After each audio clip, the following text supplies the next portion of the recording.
Est-ce qu'on ne va pas se retrouver dans une dépendance métallique alors qu'on veut sortir d'une dépendance aux énergies carbonées et fossiles? Ça veut dire que même nos objets du quotidien, ton ordinateur, c'est exactement la même chose. En fait, on ne sait pas vivre sans métaux. On ne sait pas produire d'énergie sans métaux. Que derrière la mine, derrière cette histoire de métaux, il y a une question sociale. C'est-à-dire, tu imagines ce nouveau monde, on ouvrirait des mines, les personnes qui vivent à côté de la mine, qui en gros ont des revenus qui sont plus faibles que dans les grandes métropoles, donc sacrifieraient leur environnement pour que, excuse-moi de l'expression, des bobos quinoa en métropole aient leur véhicule électrique.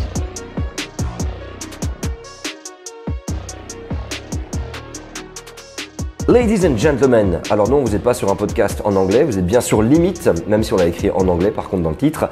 Je m'appelle Vince, bienvenue à vous sur cette chaîne. On est là pour mieux comprendre le monde, comment il fonctionne, essayer d'apporter des réponses à tous vos commentaires que vous balancez au fur et à mesure de nos vidéos. Merci de nous regarder, merci de nous écouter également sur Spotify, Deezer et un petit peu partout. Merci d'être de plus en plus fidèles, c'est incroyable. Jamais quand on a lancé cette chaîne, on s'était dit que ça allait intéresser autant de monde. On s'était dit on allait faire 1000 vues, 200 abonnés. Eh ben merci vraiment d'être de plus en plus nombreux. N'hésitez pas à vous abonner, activer la cloche, c'est très important. Aujourd'hui, on va vous parler de votre avenir et on va essayer de casser un petit peu des croyances autour de plein de sujets. D'ailleurs, si la miniature vous a attiré ici, eh ben bienvenue. N'oubliez pas, si on fait ces vidéos, c'est aussi grâce à l'Académie du Climat qui nous accueille à Paris, mais c'est aussi grâce à vous. Donc tout aide sur Tipeee et PayPal.me. Vous n'imaginez pas ô combien c'est capable de nous aider, de nous permettre de continuer à faire évoluer Limite et de proposer des nouveaux contenus, des nouveaux formats. Et vraiment d'où on vient, c'est assez incroyable. Merci vraiment du fond du cœur à vous. Et puis n'oubliez pas une chose aussi, on a en description le lien vers le Discord où on invite la communauté à interagir en temps réel avec nous, discuter, échanger, proposer des sujets. Bref, faire grandir et avoir votre voix justement au chapitre de la deuxième partie de l'existence de Limite. Soyez bienvenus les amis. Merci à vous d'être là, installez-vous bien, que vous soyez en train de nous regarder, de nous écouter pendant votre footing ou peut-être en voiture, en train de piloter une voiture électrique faite à base de métaux, je ne sais pas. Aujourd'hui, nous allons parler métaux. Est-ce que c'est le nouvel or noir? Et pour ça, rien de mieux que toi, Emmanuel H, qui est avec nous aujourd'hui. Comment tu vas? Ça va bien et toi? Ravi de t'accueillir, je vais très très bien. Je pense qu'aujourd'hui on va pouvoir aller vachement en profondeur dans ce sujet comme jamais sur la chaîne. C'est le cas de le dire. Ah bah effectivement, et de plus en profondeur. On va rentrer dans la mine. Eh ben parfait. Emmanuel, pour les personnes qui ne te connaissent pas, est-ce que tu pourrais s'il te plaît présenter qui tu es, qu'est-ce que tu as fait dans la vie et ton dernier livre qui est sorti en 2023, qui est une réédition d'ailleurs assez récente. Alors moi je suis ce qu'on appelle adjoint scientifique dans un institut de recherche qui s'appelle IFP Énergie Nouvelle et je suis en même temps directeur de recherche dans un institut de géopolitique. Et en gros, je fais depuis une vingtaine d'années ce qu'on appelle la prospective énergétique et plus particulièrement de la prospective matériaux. C'est-à-dire que j'essaie d'imaginer un tout petit peu le futur, que ça soit d'un point de vue technologique, d'un point de vue géopolitique ou d'un point de vue notamment des matériaux. Et ça fait une dizaine d'années là pour le coup que je travaille avec mon équipe en fait sur les matériaux de la transition, combien on va avoir besoin de cuivre, d'aluminium, de nickel, de cobalt, de lithium et de tout ce qui constitue finalement les soubassements de nos sociétés. Et alors tu as sorti ce livre en 2023 qui a eu sa réédition dont le nom s'appelle Les métaux, c'est le nouvel or, nouvel or. Le nouvel or noir. Le nouvel or noir, effectivement, ouais. C'est un livre qu'on a écrit avec mon co-auteur Benjamin Louvet et on s'est tout simplement dit que ça manquait de pédagogie, la question des métaux. C'était un sujet dont on parlait finalement très très peu. Et on s'est dit, finalement, ça serait intéressant. En plus, on a deux backgrounds qui sont complètement différents. Moi, je suis plutôt chercheur. Lui, il travaille plutôt sur les aspects financiers des marchés des métaux. Et on s'est rencontrés un jour, on s'est dit, on va faire un bouquin. Et ce bouquin, il essaye d'expliquer finalement en quoi les métaux sont fondamentaux, notamment déjà pour nos sociétés d'un point de vue tout simple. Tous les matins, sans le savoir, en fait, on a une empreinte métallique. Et puis, pour la transition bas carbone, pourquoi? Parce que potentiellement, cette transition, elle va être très consommatrice en métaux. Alors, il y a eu des prix, vous avez gagné des prix avec le livre Alors, on a eu 2 prix, effectivement. On a eu le prix de l'Association des économistes de l'énergie, qui nous a donné le prix Marcel Boiteux en 2023. Et en 2024, on a eu un prix de géopolitique, un prix de l'essai géopolitique de l'INERI. Géopolitique, c'est vraiment pour dire à quel point on est dans quelque chose de nouveau. Alors, on va pas y aller par 4 chemins. On est dans un monde aujourd'hui où où nous avons des contraintes physiques. C'est pas pour rien que limite s'appelle limite. Je rappelle, c'est pour notre fameux triangle. On a 3 points sur limite qui représentent l'ADN de nos sujets, les limites planétaires, donc changement climatique, effondrement de biodiversité, ozone stratosphérique, tout ce que vous voulez. En tout cas, dans les 9 limites planétaires, on a les limites des ressources. Et là, tu es la personne exceptionnelle qu'il nous faut pour cet onglet-là. Mais tout ça est intrinsèquement lié aussi aux limites humaines, c'est-à-dire les capacités de l'humain dans son savoir scientifique, dans ses capacités physiques, dans ces 8 heures qu'il a, enfin ces 24 heures qu'il a dans une journée, qu'est-ce qu'il est capable de réaliser, qu'est-ce qu'il est capable de faire, et dans un monde où on l'optimise de plus en plus pour la fameuse sacro-sainte croissance. Et donc forcément, dans toutes nos conversations, on a souvent toujours ce dénominateur commun qui revient de la croissance, qui nous pousse, humanité, ou peut-être une petite partie de l'humanité, à aller davantage explorer, à aller plus en profondeur, à devoir faire, parfois de façon complètement inconsidérée, déraisonnable, suite à une culture commune que nous avons de la consommation. Mais avant de rentrer dans le plus vif du sujet, l'aspect géopolitique, pourquoi est-ce que tu dis que c'est le nouvel or noir ? On se dit que c'est le nouvel or noir tout simplement parce que on a une vision de la transition comme de la transition écologique, un peu comme une transformation des systèmes énergétiques, à la fois en termes de production et de consommation. Et le problème, c'est que si on substituait les énergies, eh bien potentiellement on va faire appel à des technologies qu'on appelle bas carbone, qui sont potentiellement beaucoup plus consommatrices en métaux que les technologies thermiques traditionnelles. Si par exemple je substitue un mégawatt de gaz, de centrale à gaz par 1 mégawatt d'éolien offshore, on va multiplier par 10 la quantité de métaux qui sont nécessaires pour fabriquer ce mégawatt d'éolien offshore. Si c'est de l'éolien onshore, ça sera x8. Si on remplace un véhicule thermique par un véhicule électrique, alors on va garder la carcasse, mais on va être obligé de rajouter une batterie qui pèse entre 300 et 850 kg selon les modèles et qui va être composée de métaux et potentiellement de métaux qui sont potentiellement rares et qui sont potentiellement produits dans des zones où potentiellement ces pays producteurs ils vont vouloir essayer d'utiliser les métaux comme un levier géopolitique. Donc ça pose énormément de questions. Et donc quelque part, utiliser cette expression « métaux, le nouvel or noir », ça veut dire est-ce qu'on ne va pas se retrouver dans une dépendance métallique alors qu'on veut sortir d'une dépendance aux énergies carbonées et fossiles. Donc quelque part, c'était plutôt pour essayer de s'interroger sur nos dépendances. Est-ce qu'on ne passe pas d'une dépendance à une autre dépendance ? Nous sommes en train de tourner le 20 mai 2025. Je ne sais pas quand sortira notre conversation, mais récemment, il y a eu l'élection forcément de Donald Trump qui a dit il faut aller au Groenland, j'ai envie d'annexer le Groenland. On a beaucoup parlé de pétrole, mais aussi il y a un intérêt au niveau des métaux. Et là, il a lancé officiellement l'exploration, je dirais même l'exploitation des fonds marins. Alors, je sais qu'en Belgique, on a une entreprise dont j'oublie toujours le nom, je ne sais plus si c'est GSR ou GSK, je ne sais plus, qui va miner les fonds marins, en fait, qui a les possibilités. Nous, l'Europe a voté non pas pour l'exploitation, mais pour l'exploration. Moi, je pars du principe que l'humanité, dès qu'elle a été explorée, elle a exploité derrière. Que ce soit en colonialisme, que ce soit dans absolument tout et n'importe quoi, on va les regarder avec les jumelles, puis on va les débroussailler, et finalement on se dit, ouais, c'est intéressant. Quelques années après, par rapport à un aspect géostratégique, il faut y aller.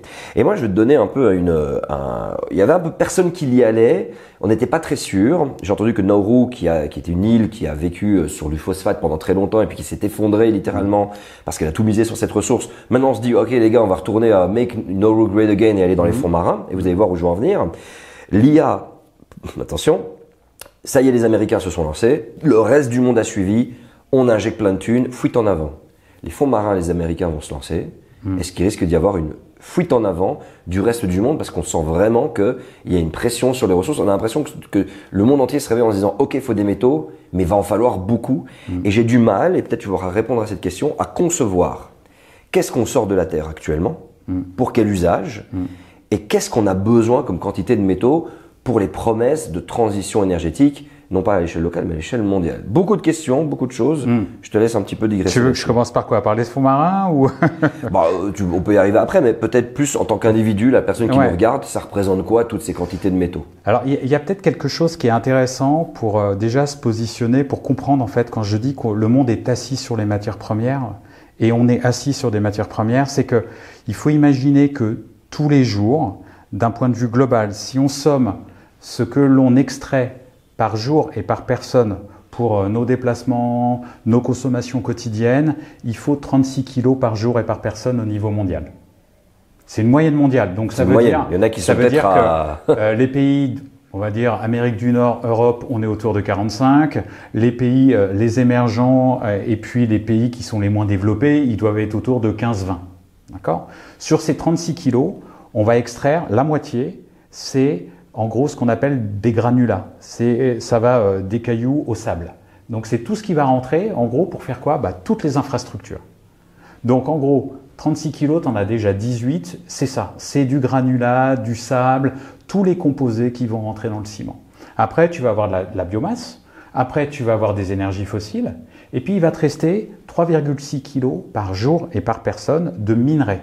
Ça veut dire, en gros, toute la roche qu'on va aller extraire, là pour le coup, dans le sous-sol, parce que la majorité des mines, c'est quand même des mines qui vont être exploitées en fait en sous-sol, et 3,6 kg de minerais. Donc ça veut dire uniquement 10% de toute la facture, en fait, de toute l'empreinte minérale qu'on pourrait avoir. Ce qu'il faut voir, c'est que dans les années 80, on était à 24 kg. Si on continue au rythme actuel, on est à 45 kg en 2045. Donc ça veut dire quoi? Ça veut dire que potentiellement, plus on avance dans le temps, plus on va aller miner, donc plus on va faire des trous pour tout simplement nos consommations, nos transports, nos déplacements quotidiens. Donc déjà, cette empreinte minérale, je ne sais pas si tu l'as dans la tête, mais la majeure partie des gens, quand ils se lèvent le matin, ils ne se disent pas « tiens, j'ai consommé potentiellement 3,6 kg de minerais ». D'ailleurs, tu ne te dis pas non plus qu'on a consommé pour toi ou qu'on a été extraire 18 kg de sable ou de granulats. Donc ça veut dire que la majeure partie de ce qu'on extrait dans le sous-sol, c'est complètement intériorisé. C'est-à-dire qu'on ne se rend même pas compte de ce que l'on extrait dans le sous-sol au fur et à mesure du temps et de nos consommations complètement exacerbées. Si tu prends ton téléphone portable, c'est un objet qui est fantastique quand on parle des métaux. Pourquoi ?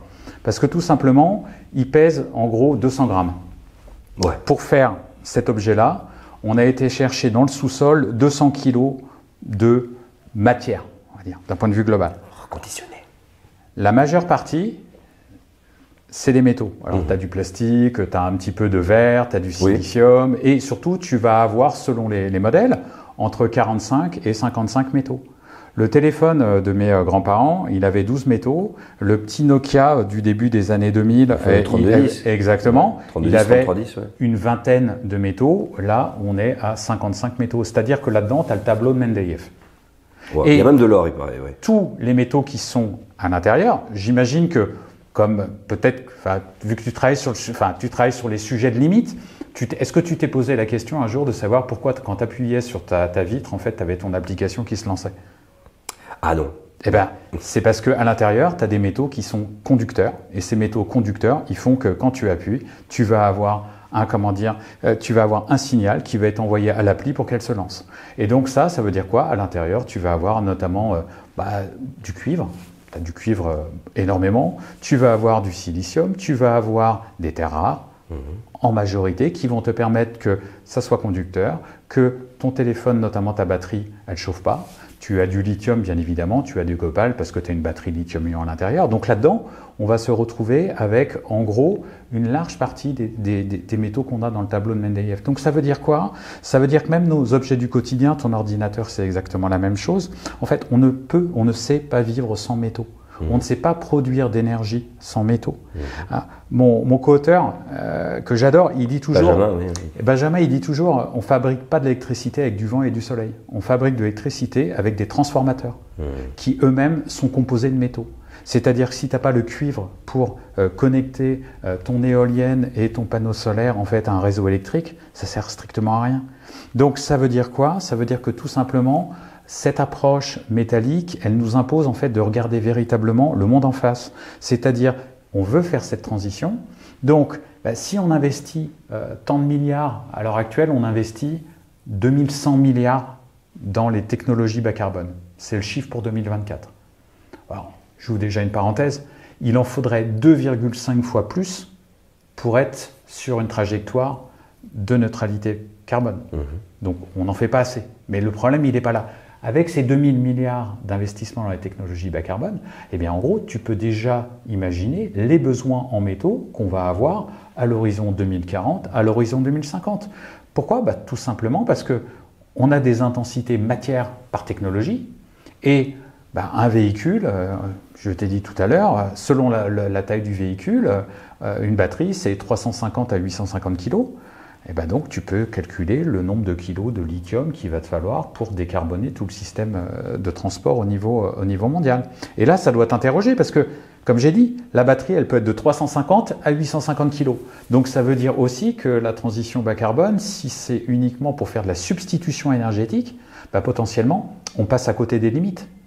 Ça veut dire que tout simplement, on va réfléchir à technologie substituée, mais égale. En gros, tu as ta grosse voiture et tu avais ta grosse voiture thermique, tu prends une grosse voiture électrique. Mais si tu raisonnes en termes de métaux, c'est complètement différent parce que tu as 500 kg de métaux d'écart entre un SUV et puis une citadine qui va te permettre de faire 95% de tes trajets annuels. Donc ça veut dire que quand tu réfléchis en termes de métaux, tu vas forcément à un moment donné te poser la question de la sobriété. Ou en tout cas, tu vas te poser la question des usages. Tu vas te poser la question du reconditionné. Tu vas beaucoup plus t'interroger parce que quoi? Parce que tout simplement, tu ouvres quelque part la technologie et tu vois, tu vas ouvrir le capot. Excuse-moi de l'image, mais c'est pas un capot ton téléphone, mais si tu sais exactement ce qu'il y a à l'intérieur de ton téléphone portable, eh bien potentiellement, tu vas beaucoup plus t'intéresser au contenu. Et si tu rentres dans ce contenu-là, là, tu t'ouvres des portes complètement dingues d'un point de vue notamment géopolitique. Pourquoi? Parce que tu pourrais après relier le fil. Tiens, il y a du cobalt. Où est-ce que c'est produit le cobalt? Tiens, il y a du lithium. Où est-ce qu'il est produit le lithium? Donc, ça veut dire quoi? Ça veut dire que, en gros, il faut regarder les objets tels qu'ils sont et absolument pas uniquement en ayant un regard complètement fasciné face à la technologie. Ouvrez le capot. Ouvrez le capot, vous allez voir, il y a des métaux. Et donc, s'il y a des métaux, il y a des questions. Alors, ce qui est intéressant sur ce que tu dis, c'est que j'ai ici deux visions du monde assez différentes. Ouais. Alors attention, ça peut toujours être critiquable. Vous avez ici l'iPhone d'Apple à reconditionner. Voilà, j'achète reconditionné depuis. L'autre, il m'a lâché et pour mon travail, je peux pas m'en passer. Désolé, ça fait partie un petit peu du truc. Et ici, j'en ai un autre privé que je me suis acheté il y a des années. C'est un Fairphone. Ouais. T'as déjà entendu parler du Fairphone? Bien sûr. Et je l'ai réparé à plusieurs reprises. J'ai pété l'écran, je l'ai réparé tout seul. Et ce qui est génial, c'est que ça fait. Alors, je suis pas là pour faire la pub, mais quelque chose qu'on ne peut plus faire depuis longtemps, c'est voir à l'intérieur d'un téléphone. Ouais. Ça fait longtemps qu'on ne peut plus les ouvrir, tu Bien vois. sûr. Et effectivement, quand tu ouvres un Fairphone, il y a moins de technologie, mais il y en a quand même, parce que ça reste un smartphone. Et on se rend compte de toutes les interactions. Quand tu ouvres au fur et à mesure, tu te dis, ouais, il y a ça, il y a ça, il y a ça. Alors, c'est intéressant, tu peux remplacer pièce par pièce, la carte mère, tout le machin. Tu peux le faire toi-même, ça te coûte beaucoup moins cher que d'aller le faire réparer. Donc, il y a aussi cette notion de se dire, ok les gars, plutôt que changer tout le téléphone, nous allons nous débrouiller pour faire au prix le plus bas, remplacer telle partie. Il y a une forme de sobriété derrière Fairphone, c'est hollandais, et c'est génial. Je suis vraiment pas là du tout pour faire de la pub, mais il me fait plaisir, mais comme je suis dans un écosystème Apple, malheureusement, je gagne du temps à me transférer les trucs et ça reste la meilleure qualité, malheureusement. Mais pourquoi je te dis ça? C'est parce que la transformation des usages, qu'est-ce qu'on fait avec les 500 kg de batterie, tu vois, jusqu'à 800 kg de batterie? J'ai l'impression qu'aujourd'hui, on la pose pas. Moi, j'avais vu un article de presse qui est paru, je crois, dans la DH en Belgique, en disant, ouais, on peut potentiellement ouvrir des mines de lithium, et on va parler de ces sujets, les fameuses mines de lithium en Europe, qui permettrait d'alimenter, de créer, d'équiper, je crois, c'était 2,1 millions de véhicules, quelque chose dans le genre. Et moi, j'avais mis en commentaire, ouais, mais pourquoi est-ce qu'on n'utiliserait pas ce lithium qui permettrait de faire 2 millions de bagnoles et faire des vélos électriques à assistance électrique? Je me suis ramassé un tollé en mode, ouais, vous les écolos, mais je venais avec quelque chose parce que je me dis, le véhicule reste inégalitaire. Et je voulais un petit peu avoir justement ton avis sur cette transition et cette demande actuellement en métaux. Est-ce que tu as l'impression qu'elle est là pour pérenniser un système? C'est-à-dire, en fait, on se dit, ok, on remplace quelque chose qui était déjà le véhicule individuel est nécessaire pour beaucoup de personnes, mais c'est très inégalitaire le véhicule individuel. Et qu'effectivement, on va utiliser les métaux pour que une sorte d'élite de laquelle je fais partie des 10% de l'élite de l'humanité, puisse continuer à avoir un mode de fonctionnement respectueux des limites planétaires. Mais donc, on va capturer ces métaux potentiels pour que des gens puissent juste déjà à peine subvenir à leurs besoins. Je voulais un peu ton avis, est-ce que ça a été mesuré? Est-ce qu'on peut continuer, bref, globalement, à faire des gros SUV qui sont aussi lourds? Parce que ça n'a pas l'air de changer pour l'instant. Non, et tu poses une question qui est essentielle et qu'on pose rarement dans la transition, c'est la question sociale. En fait, encore une fois, si la transition écologique, elle est inégalitaire, en fait, on a tout raté. L'intérêt de faire cette transition, c'est surtout se concentrer sur comment réduire ces inégalités. Tu prenais l'exemple de la mine de lithium. Je vais t'en donner une en France. En France, il y a un projet d'ouverture de mine de lithium. C'est exactement la même chose. Sur le site du projet, il y a marqué « Avec cette mine, nous allons fournir entre 700 et 800 000 véhicules par an ». La première chose que j'ai faite quand j'ai participé à la Commission nationale du débat public sur l'ouverture de cette mine, c'est de dire, mais finalement, on pourrait peut-être en faire 1,5 million de véhicules si on réduit en fait la puissance des batteries par 2. Et potentiellement, ce que j'ai dit là, c'est reflété dans les contestations des parties prenantes autour de la mine. Pourquoi? Les gens autour de la mine, ils n'étaient pas fondamentalement anti-mine. Par contre, ils posaient une question qui était fondamentale, c'est « Ok, vous voulez ouvrir une mine, mais pourquoi faire ?» Et alors le pourquoi faire, c'était quels usages? Et je me souviens d'avoir discuté avec des gens qui me disaient « Pour des Zoé, oui. Pour des Tesla, non. » Ça veut dire que potentiellement, et là c'est quand même un levier qui est super intéressant, ça veut dire aussi que les problématiques d'acceptabilité des minières, parce qu'il y a des problèmes d'acceptabilité, tu aurais envie de vivre à côté d'une mine? Potentiellement non, et je connais personne qui veut vivre à côté d'une mine. Donc ça voulait dire qu'il laissait la porte ouverte potentiellement si on réfléchissait aux usages. Donc ça veut dire quoi? Ça veut dire que si vous continuez à pérenniser le système, ben non, là on est contre. Pourquoi? Mais les gens ils sont pas bêtes. S'ils n'ont pas les moyens de s'offrir une Tesla ou une voiture électrique, c'est 40% plus cher qu'un véhicule thermique. Donc ça voudrait dire quoi? Et ça on le pose en fait dans le livre. À un moment, je parle de gilet jaunisation de la mine. Pourquoi? Parce que j'ai dit tout simplement que derrière la mine, derrière cette histoire de métaux, il y a une question sociale. C'est-à-dire, tu imagines ce nouveau monde, on ouvrirait des mines, les personnes qui vivent à côté de la mine, qui en gros ont des revenus qui sont plus faibles que dans les grandes métropoles, donc sacrifieraient leur environnement. Pourquoi? Pour que, excuse-moi de l'expression, des bobos quinoa en métropole aient leur véhicule électrique. Ça veut dire encore plus d'inégalités. Et le problème, il est là. Le problème, il est que on réfléchit, encore une fois, ISO uniquement sur la technologie, mais pas sur l'usage. Et le problème, c'est que si on veut faire de la transition, eh ben à un moment, il faut se poser la question des usages. Les besoins. À chaque fois que j'ai un débat avec des économistes, ils me parlent de demande.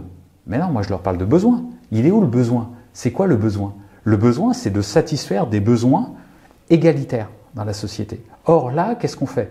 On reproduit dans la transition bas carbone les inégalités qu'on avait en gros dans le monde énergétique actuel, c'est-à-dire dans le monde carboné. C'est-à-dire en gros, tu as des revenus, tu as un véhicule avec une plus grosse cylindrée qui va consommer beaucoup plus. Et là, c'est quoi? C'est la course aussi, encore une fois, à la taille du véhicule. Excuse-moi, on n'a quand même pas dépassé finalement ce que l'on vivait dans un monde carboné.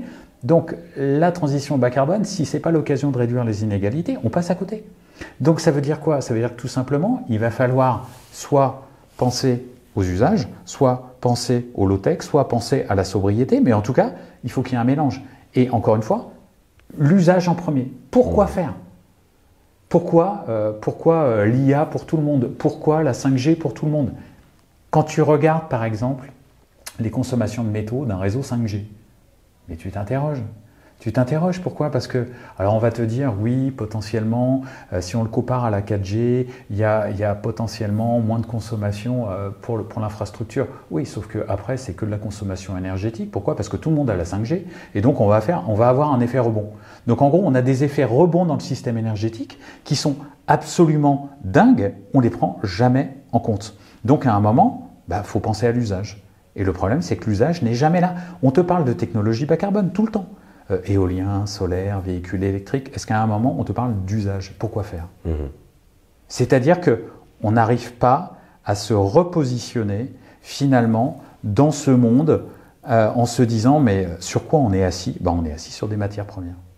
continuellement. Et donc là, aujourd'hui, on est face à cette double contrainte carbone. Déjà, il faut le laisser dans le sol. En fait, cette transition vers les métaux, moi, il y a quelque chose qui m'a toujours turlupiné. Pourquoi on ne l'a pas fait avant? J'ai l'impression qu'on l'a fait aujourd'hui parce qu'on a des contraintes environnementales, notamment climatiques. Et le climat, pour avoir des personnes qui nous regardent en disant « Ouais, mais bon, le climat, il y a l'effondrement de biodiversité, les pesticides, il y a les maladies. » Très bien. Ça fait partie des 9 limites planétaires et ça déstabilise en profondeur nos sociétés humaines pour éviter quand même qu'on se retrouve dans Mad Max. C'est pour ça qu'on lutte contre le changement climatique. Du moins qu'on essaye de le ralentir, en tout cas de le stopper dans le meilleur des cas. Mais s'il n'y avait pas eu cette échéance, cette échéance qui n'a pas de date de péremption, je veux dire c'est continuel, c'est continu, mais si on n'avait pas cette problématique sur nos épaules, on continuerait à aller taper dans le pétrole, dans le gaz, on ferait tout ce qu'on pourrait, en tout cas siroter jusqu'à la dernière goutte. Mais maintenant, moi, ce que je voudrais savoir, c'est cette double contrainte carbone, donc si chère à certains ingénieurs en France et dans le reste du monde. C'est-à-dire cette réalité qu'il y en a moins disponible, qu'il faut aller chercher plus en profondeur et qu'en plus de ça, on a un problème climatique sur les épaules. Est-ce qu'aujourd'hui, dans les chiffres que tu as mesurés, toute cette extraction et l'extraction qui est nécessaire, est-ce qu'on arrive à une réduction de l'usage des fossiles ou est-ce qu'au contraire, acheminer d'Afrique, transformer, d'Afrique, de Chine, de partout, extraire, transporter, transformer, retransporter, réassembler, tout ça sur des moyens de locomotion, marine marchande et tout ce que tu veux qui sont fossiles, est-ce qu'on arrive sur une augmentation de la demande fossile ou est-ce qu'on arrive aussi à décarboner, on va dire, le socle qui permet cette transition? Tu vois ce que je veux dire? Ouais, ça, l'objectif il est là, c'est de décarboner à la fois tout. Par exemple les transports et puis d'aller décarboner tout ce qu'on peut décarboner, le bâtiment, l'agriculture, l'industrie, etc. etc. Aujourd'hui, lorsque tu regardes en gros ce que consomme le secteur minier, on va dire, moi je prends toujours la mine élargie, c'est-à-dire je prends la mine mais je prends aussi la production de ciment. Pourquoi? Parce qu'en gros tu n'as aucune technologie, notamment bas carbone, où il n'y a pas de ciment. Enfin, une éolienne tu la poses sur quelque chose, un panneau solaire aussi, une maison, enfin bref, donc je le prends avec parce que je trouve que c'est important. C'est entre 15 et 16% de l'énergie mondiale qui est consommée. C'est autour de 14-15% des émissions de gaz à effet de serre mondiales. Donc c'est-à-dire que le secteur qui va nous aider à décarboner via la production de métaux est déjà un grand émetteur de gaz à effet de serre et un grand consommateur d'énergie. Après, quand on fait des projections à l'horizon 2050, on s'aperçoit que finalement, en 2050, on devrait être quasiment au même niveau de consommation. Pourquoi? Parce qu'on a des technologies, notamment il y a des transferts de technologies qui vont s'opérer, notamment quand tu regardes cette facture énergétique des métaux, c'est pour faire quoi? C'est en gros de l'acier, c'est du ciment, c'est du cuivre et c'est de l'aluminium. Ça doit faire 95% de la consommation énergétique. Tous les petits métaux, ça ne consomme pas beaucoup d'énergie. C'est pas, excepté quelques terres rares. Donc ça veut dire que potentiellement, il faut décarboner la mine. Alors, décarboner la mine, c'est possible. On peut mettre des trucks électriques dans les mines, ça commence à se faire. Le problème, c'est que ça va prendre du temps. Après, ce qu'il faut, c'est aussi décarboner, comme tu le dis, le transport. Le transport, ça veut dire qu'on va passer des soutes maritimes à base d'énergie fossile à des bateaux qui vont marcher au GNL, voire à la voile, voire à l'hydrogène. Donc ça veut dire qu'il faut coordonner tout ça. Et je reviens juste à ta phrase du début. Oui, en fait, effectivement, s'il n'y a pas de contrainte carbone, il n'y a pas de transition. Pourquoi? Parce que les systèmes énergétiques, en fait, depuis la révolution industrielle, les systèmes énergétiques, ils se sont transformés, mais de manière naturelle. C'est-à-dire qu'on est passé du bois au pétrole. Pourquoi? Parce qu'en 1859, on a découvert, enfin Francis Drake a découvert le pétrole. Après, progressivement, cette énergie pétrolière, elle a remplacé le bois, mais elle a remplacé le charbon, et elle a remplacé bois et charbon, mais ça a mis 80 ans. Ce qu'il faut comprendre, c'est que l'ère pétrolière, ça ne date, j'ai presque envie de dire, que depuis 1950. C'est-à-dire que C'est là vraiment qu'il y a eu l'explosion de la consommation. Avant 1950, la première énergie consommée dans le monde, c'est le charbon. Après 1950, c'est le pétrole. Donc ça veut dire que l'ère pétrolière, elle n'a que 75 ans. Ça veut dire que potentiellement, on n'a pour l'instant pas trouvé quelque chose de naturel. Quand je dis naturel, c'est-à-dire que le système, il n'a pas envie de bouger. Et les acteurs non plus n'ont pas envie de bouger. Il faut comprendre un truc. Quand tu crées un pipeline au début des années 2000, ou quand tu crées une centrale à charbon, l'année dernière, bah, tu la crées parce que tu veux que ça dure 50 ans. Oui, il y a donc, des investissements aussi. Naturellement. Et les actionnaires veulent récupérer leur investissement. Bien sûr. Je disais encore la semaine dernière, la Chine, l'année dernière, a investi 95% des nouvelles capacités de charbon l'année dernière en Chine. C'est-à-dire qu'elle continue à investir énormément dans le charbon. Elle a investi l'année dernière autant que les deux années précédentes. Et pourtant, en même temps, elle est le premier. ENR de fou. C'est le premier investisseur mondial dans les ENR. L'année dernière, elle a représenté 66% du solaire, 65% de l'éolien. Quand tu regardes les capacités en Chine, c'est autour de 43 à 45% en capacité de tout l'éolien, de tous les panneaux solaires mondiaux. Mais dans le même temps, qu'est-ce que ça signifie ça ? Parce que ce qu'il faut voir, c'est que en Chine, tu as un gouvernement central, tu as des gouvernements de province, et le charbon, c'est de l'emploi. Et il faut garder des capacités de charbon, parce que dans les provinces, on fait toujours travailler des gens avec le charbon. Donc, il y a une composante sociale, et ça n'empêche pas la Chine d'être un leader du climat, et potentiellement le plus grand émetteur mondial, et potentiellement le premier investisseur dans le charbon. Parce qu'elle a évalué, j'imagine qu'elle a calculé. Les Chinois, ils ne font pas les trucs au hasard en mode ça nous fait plaisir. Je pense qu'il y a cette évaluation aussi de fermeture de charbon en se disant bon bah nos échéances, comme on fait partie, on n'est pas c'est pas l'Occident. Enfin maintenant c'est l'Occident. Clairement, si on doit imaginer des pays riches, etc. En tout cas, ils tirent très bien leur épingle du jeu. En tout cas, il y a encore toujours de la pauvreté en Chine, mais ils ont réussi à changer, à avoir une consommation intérieure, voilà, chinoise qui a beaucoup évolué, qui est aussi en termes de pouvoir d'achat comme les États-Unis, comme l'Europe. Mais c'est-à-dire que ont-ils évalué le déploiement de leurs ENR et donc les besoins en métaux, parce on va en parler, ils ont été cherchés très loin, au-delà de ce qu'ils ont déjà dans leur sol. On va parler de ça, hein, de qui possède quoi et qui possède où, c'est important. Coucou aux cousins d'Afrique, préparez-vous. Mais là où je veux en venir, c'est que ont-ils évalué la fermeture dans les 10, 15, 20, 30, 40 prochaines années de leur centrale à charbon qui viennent d'ouvrir maintenant, pour au final se retrouver dans une courbe du charbon qui chuterait, et de l'autre côté, une courbe en fait des ENR qui prendrait le relais pour en fait avoir un système complètement basé sur des ENR. Je sais qu'ils lancent des centrales aussi nucléaires en Chine, avec du nucléaire français d'ailleurs, enfin avec des ingénieurs français. Et moi, c'est ça que j'essaie de comprendre. Est-ce que on va se retrouver dans une addition et qu'on va pas y arriver, qu'on va se rendre compte que le temps de développer, parce que les chiffres que tu m'as donnés, c'est quand même effarant, de ce que ça représente une centrale au gaz, un mégawattheure, d'un côté un mégawattheure de ENR et puis de gaz, mais qu'en fait, dans un premier temps, on risque d'émettre comme des porcs pour pouvoir installer le nouveau système énergétique qui, à un moment donné, va baisser les émissions de façon concrète. Je veux dire, par là, est-ce qu'on va être dans une addition, ou est-ce qu'il va y avoir un plateau et cette baisse ? Tu vois, c'est un peu ça. On cherche à ce qu'il y ait, on cherche à ce qu'il y ait un plateau et après qu'il y ait une baisse. Tu prends la Chine, il y a une excellente nouvelle cette semaine. La Chine, enfin en tout cas Carbon Brief, a annoncé que la Chine, en 2024, avait une baisse de ses émissions. Ah, on n'est pas... 1,6%. Moins 1,6%. Moins 1,6%. L'année dernière, c'était le plateau. L'année dernière, ils étaient en plateau et cette année, ils sont en diminution. Ça veut dire qu'ils ont réussi le pari à avoir de la croissance, une croissance de la demande d'énergie, de la consommation énergétique de 2,5% et une baisse d'émissions. Donc ça veut dire qu'ils ont réussi à substituer. Mais attention, excuse-moi, ils ont réussi à avoir de la croissance très bien, mais l'Occident, l'Europe aussi. Alors est-ce qu'on parle de dette, quel type de croissance on parle ? L'Europe aussi a des pays qui sont en croissance. Alors, est-ce que c'est la récupération depuis le Covid où on a perdu -7 ? Je sais que la France a fait +6 d'un coup l'année après le Covid parce que forcément ça a tout relancé. Mais nous aussi, et j'ai l'impression parfois que cette croissance que la Chine est en train de faire et l'Europe, elle est basée en fait sur un système colonial qui en fait... Alors, tu vois, c'est... Non, mais attends, ce qu'il faut voir aussi, c'est que la Chine, c'est un laboratoire extraordinaire quand on parle de transition écologique pour les métaux, bien évidemment. Mais quand tu regardes la Chine, c'est quand même...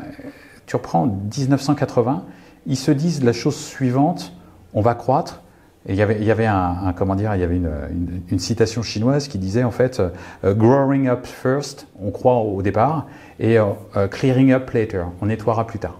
Donc ils ont cru, 10% entre 1980 et 2010, donc tu imagines le facteur d'augmentation du PIB, sachant que tous les 7 ans tu doubles. Ouais. Et à partir de 2010, ils ont un ralentissement de la croissance, ils sont autour de 5%. Tu regardes la croissance énergétique, ça a été du même ordre, c'est-à-dire qu'on a une croissance fulgurante, mais depuis, on va dire 2010, le premier investisseur mondial dans les ENR et dans les technologies bas carbone, c'est la Chine. Donc ça veut dire qu'ils sont en train de développer un modèle où en gros, ils sont premier investisseur mondial dans les technologies bas carbone. Je te donne un chiffre. L'année dernière, ils ont investi, je t'ai dit tout à l'heure, 2100 milliards d'investissements dans les technologies bas carbone. Il y en a 840 sur le territoire chinois. Donc ça veut dire 40%. La Chine représente les investissements des États-Unis, de l'Europe, du Royaume-Uni réunis. Donc c'est quand même une belle performance. 4% du PIB investi dans les technologies bas carbone, c'est ce qu'il faudrait qu'il y ait partout dans le monde. D'accord ? Seule la Chine le fait. Mais dans le même temps, ils ont des besoins en emploi, ils ont des besoins aussi, ils doivent gérer des problématiques d'inégalité sociale. Et de continuer leur trente glorieuse à eux. Ils sont obligés en fait de continuer à investir dans le charbon. Alors pendant quelques années, ils l'ont fait à l'extérieur. Pour éviter les tensions sociales. Pour créer de l'emploi et puis aussi potentiellement parce que ils se disent qu'ils vont avoir un système énergétique potentiellement résilient. Alors le problème, c'est que c'est à base de charbon, c'est-à-dire le plus polluant. Hein. Mais aujourd'hui encore, leur système électrique, à plus de 60%, je crois que c'est 61% en 2024, c'est à base de charbon. Donc ça veut dire qu'ils ont un double système. Ils ont le système technologie bas carbone premier, charbon premier. C'est très particulier dans la transition. Mais potentiellement, si les chiffres de Carbon Brief j'allais dire, se maintiennent... Ils ont peut-être enclenché quelque chose. Potentiellement, ils ont enclenché quelque chose. Et c'est fondamental. Pourquoi ? Parce que, d'un point de vue géopolitique, la Chine, qu'est-ce qu'elle essaye de faire au niveau climatique ? Elle essaye de faire, en fait, ce qu'on appelle un soft power climatique. S'il n'y a pas la Chine, il faut quand même bien le voir, en 2015, les accords de Paris, ils ne sont pas signés. Si la Chine ne va pas discuter avec certains pays sud-américains en leur disant « si vous ne signez pas les accords de Paris, on aura, on arrêtera de vous prêter de l'argent », le deal était très simple, il n'y a pas d'accord de Paris. La Chine, c'est pas compliqué, elle utilise maintenant tous les vecteurs possibles. Les technologies bas carbone, c'est un vecteur. La production de technologies bas carbone, c'en est un autre. Parce que quand tu produis 60% des panneaux solaires mondiaux, que tes entreprises en vendent 85% à l'étranger, que tu produis 65% de l'éolien mondial et 50% des véhicules électriques mondiaux, c'est-à-dire que tu n'es pas seulement le premier investisseur, tu es le premier manufactureur de technologies bas carbone. Donc ça veut dire qu'en gros, notre transition, en partie, elle dépend. Et tu rajoutes à ça que la Chine, en gros, c'est le premier consommateur de quasiment tous les métaux qui existent dans le monde, et c'est un très grand producteur. Pourquoi ? Parce que, en gros, la Chine, elle raffine 70% des métaux des véhicules électriques, par exemple. Mondiaux. Cobalt, lithium mondiaux. Cobalt, lithium, 40% du cuivre mondial, 95% des terres rares sont raffinés là-bas. Donc ça veut dire qu'elle a un pouvoir de marché sur l'ensemble, en gros, des investissements à la production des technologies bas carbone jusqu'au soft power climatique, c'est-à-dire qu'en gros, c'est elle qui fait les accords dans les COP. Oui, voilà, mais donc c'est-à-dire qu'on s'est retrouvé dans un contexte où les États-Unis à une époque ont vendu leur pétrole, avaient une abondance de pétrole. Ils l'ont toujours. C'est le premier producteur mondial. Ils l'ont toujours, mais parfois quand tu te reposes sur ton stock et sur ta position numéro 1, et ils sont toujours très numéro 1 sur beaucoup de choses, notamment l'armée, etc. Mais malgré tout, ils dépendent de technologies et ils dépendent de supraconducteurs. C'est pour ça qu'il y a cette guerre un peu avec Taïwan, on peut y venir. Hein. Taïwan est américaine, est pro-occidentale, et la Chine voudrait remettre la main sur Taïwan, qui va en fait faire en sorte que tu n'es plus qu'un interlocuteur pour toute technologie de guerre et militaire. C'est la Chine en elle-même, y compris en matière de transition. Mais là, c'est intéressant, ça veut dire que la Chine a un plan prévu depuis très longtemps. On savait qu'ils avaient les ressources sur leur territoire, ressources en abondance en matière de métaux, etc.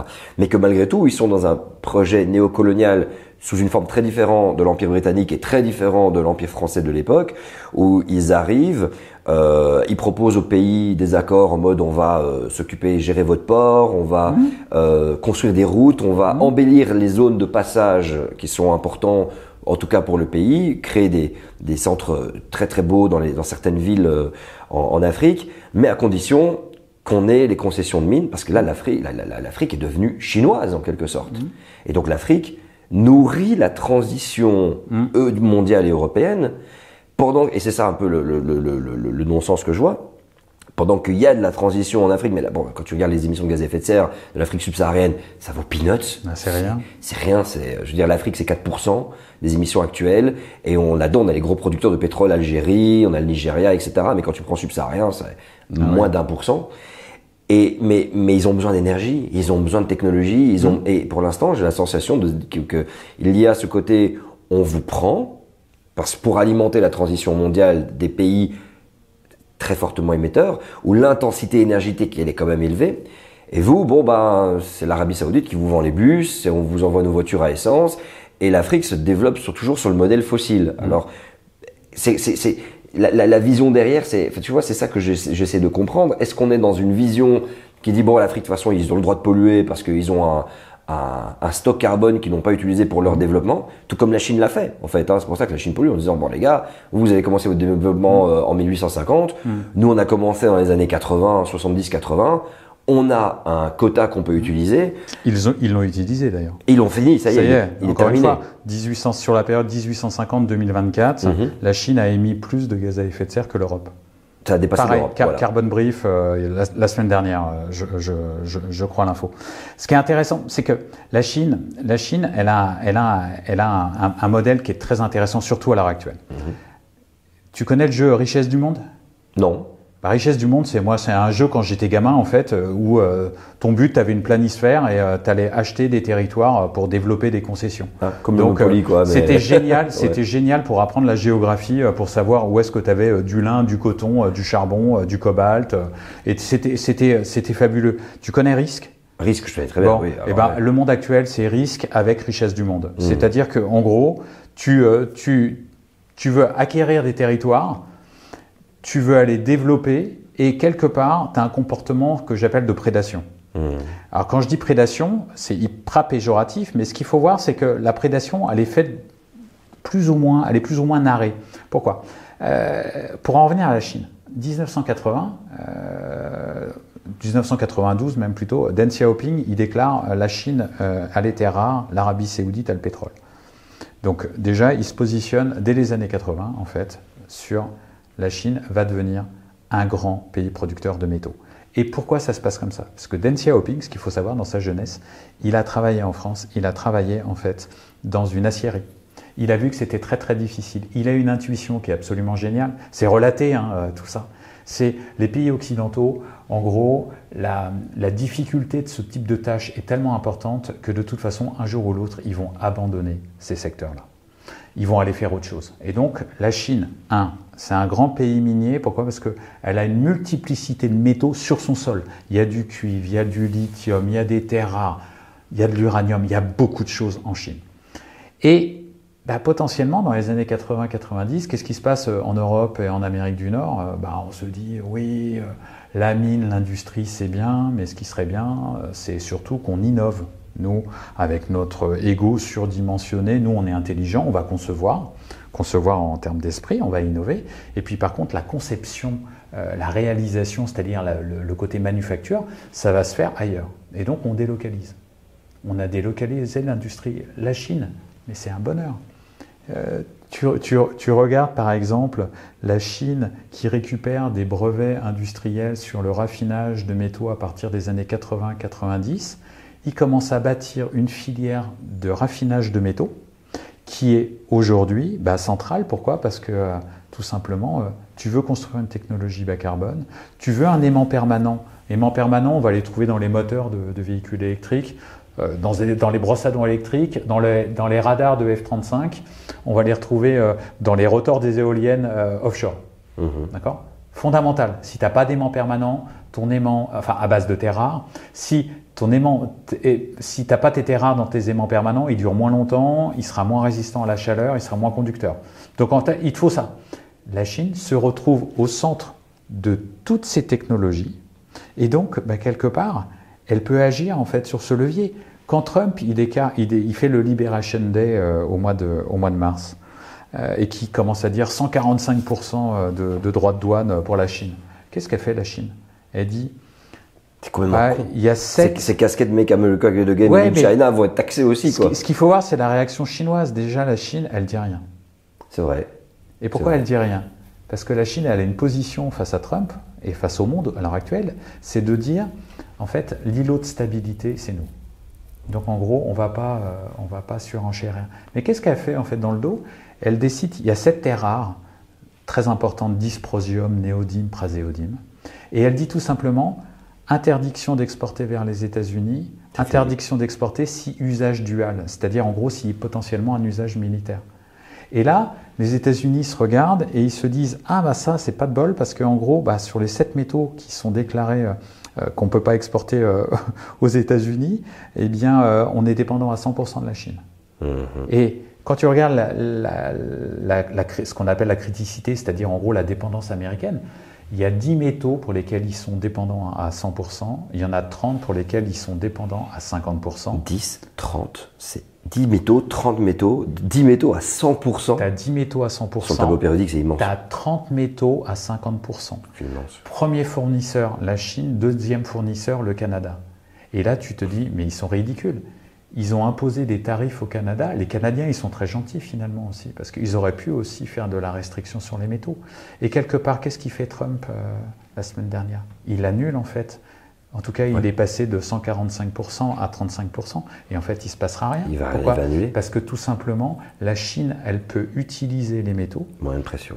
Le moyen de pression, il est énorme. Alors que dans l'histoire. Mais comme les Américains avec le pétrole. Mais c'est exactement. C'est pour ça qu'on parle de nouvelles. C'est pour ça qu'on parle de nouvelles dépendances. Ouais. Et c'est pour ça qu'après les États-Unis, comportement de prédateur. Le Groenland, regardez une planisphère d'un point de vue géographique, c'est en Amérique du Nord, ce qui est vrai. D'un point de vue géographique, oui, sauf que c'est le royaume du Danemark. Et après on va aller chercher des métaux, parce que potentiellement il y a des métaux. Quand tu regardes aujourd'hui l'activité minière au Groenland, il n'y en a pas. On produit juste des saphirs et des rubis. Il n'y a pas d'activité pétrolière. Ça a été interdit d'explorer pour le gaz et le pétrole. Et pour l'instant, il y a quelques permis d'exploration. Mais ce qu'il faut voir, c'est que le Groenland, il y a 80 mètres de glace avant d'aller chercher les métaux. Mais qu'ils font. Oui, alors ça, c'est l'espérance de Trump. C'est de se dire, avec le réchauffement climatique, ça va fondre, donc potentiellement, ça va accélérer.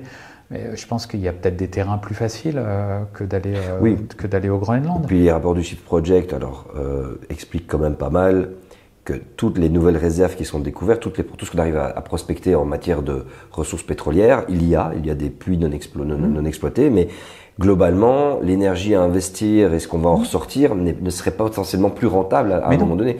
Donc Trump a compris et aujourd'hui se lance peut-être tardivement dans une course aux métaux. Il se lance. Alors, en fait, c'est pas tardivement, parce que ce qu'il faut voir, c'est que 2017, quand Trump 1.0, quand il arrive en janvier 2017, un des premiers décrets, c'est de déclarer une urgence nationale sur les matériaux critiques. Pourquoi? Parce que tout simplement, il y a déjà une dépendance américaine aux métaux. Or, il y a un truc qui obsède les Américains, et pas depuis 5 ans, depuis, on va dire, 1952. Je suis désolé, je rentre dans les détails, mais... Fais-toi plaisir, tu es là pour ça. 1952, il y a un rapport qui s'appelle le rapport Palais. Rapport Palais, c'est Truman, je crois, qui demande qui est président, qui demande à M. Palais de lui faire un rapport sur les ressources. Le rapport, il s'appelle Resources for Freedom, les ressources pour la liberté. Le préambule de ce truc dit tout simplement la question des matières premières, des métaux, des matériaux est civilisationnelle pour les États-Unis. Donc ça fait 75 ans que de toute façon, la question de savoir comment on va aller chercher les métaux, c'est civilisationnel. Donc après, tu as plusieurs formes. Dans les années 80-90, ça s'est appelé le libéralisme économique, ça s'est appelé je vais aller acheter des concessions.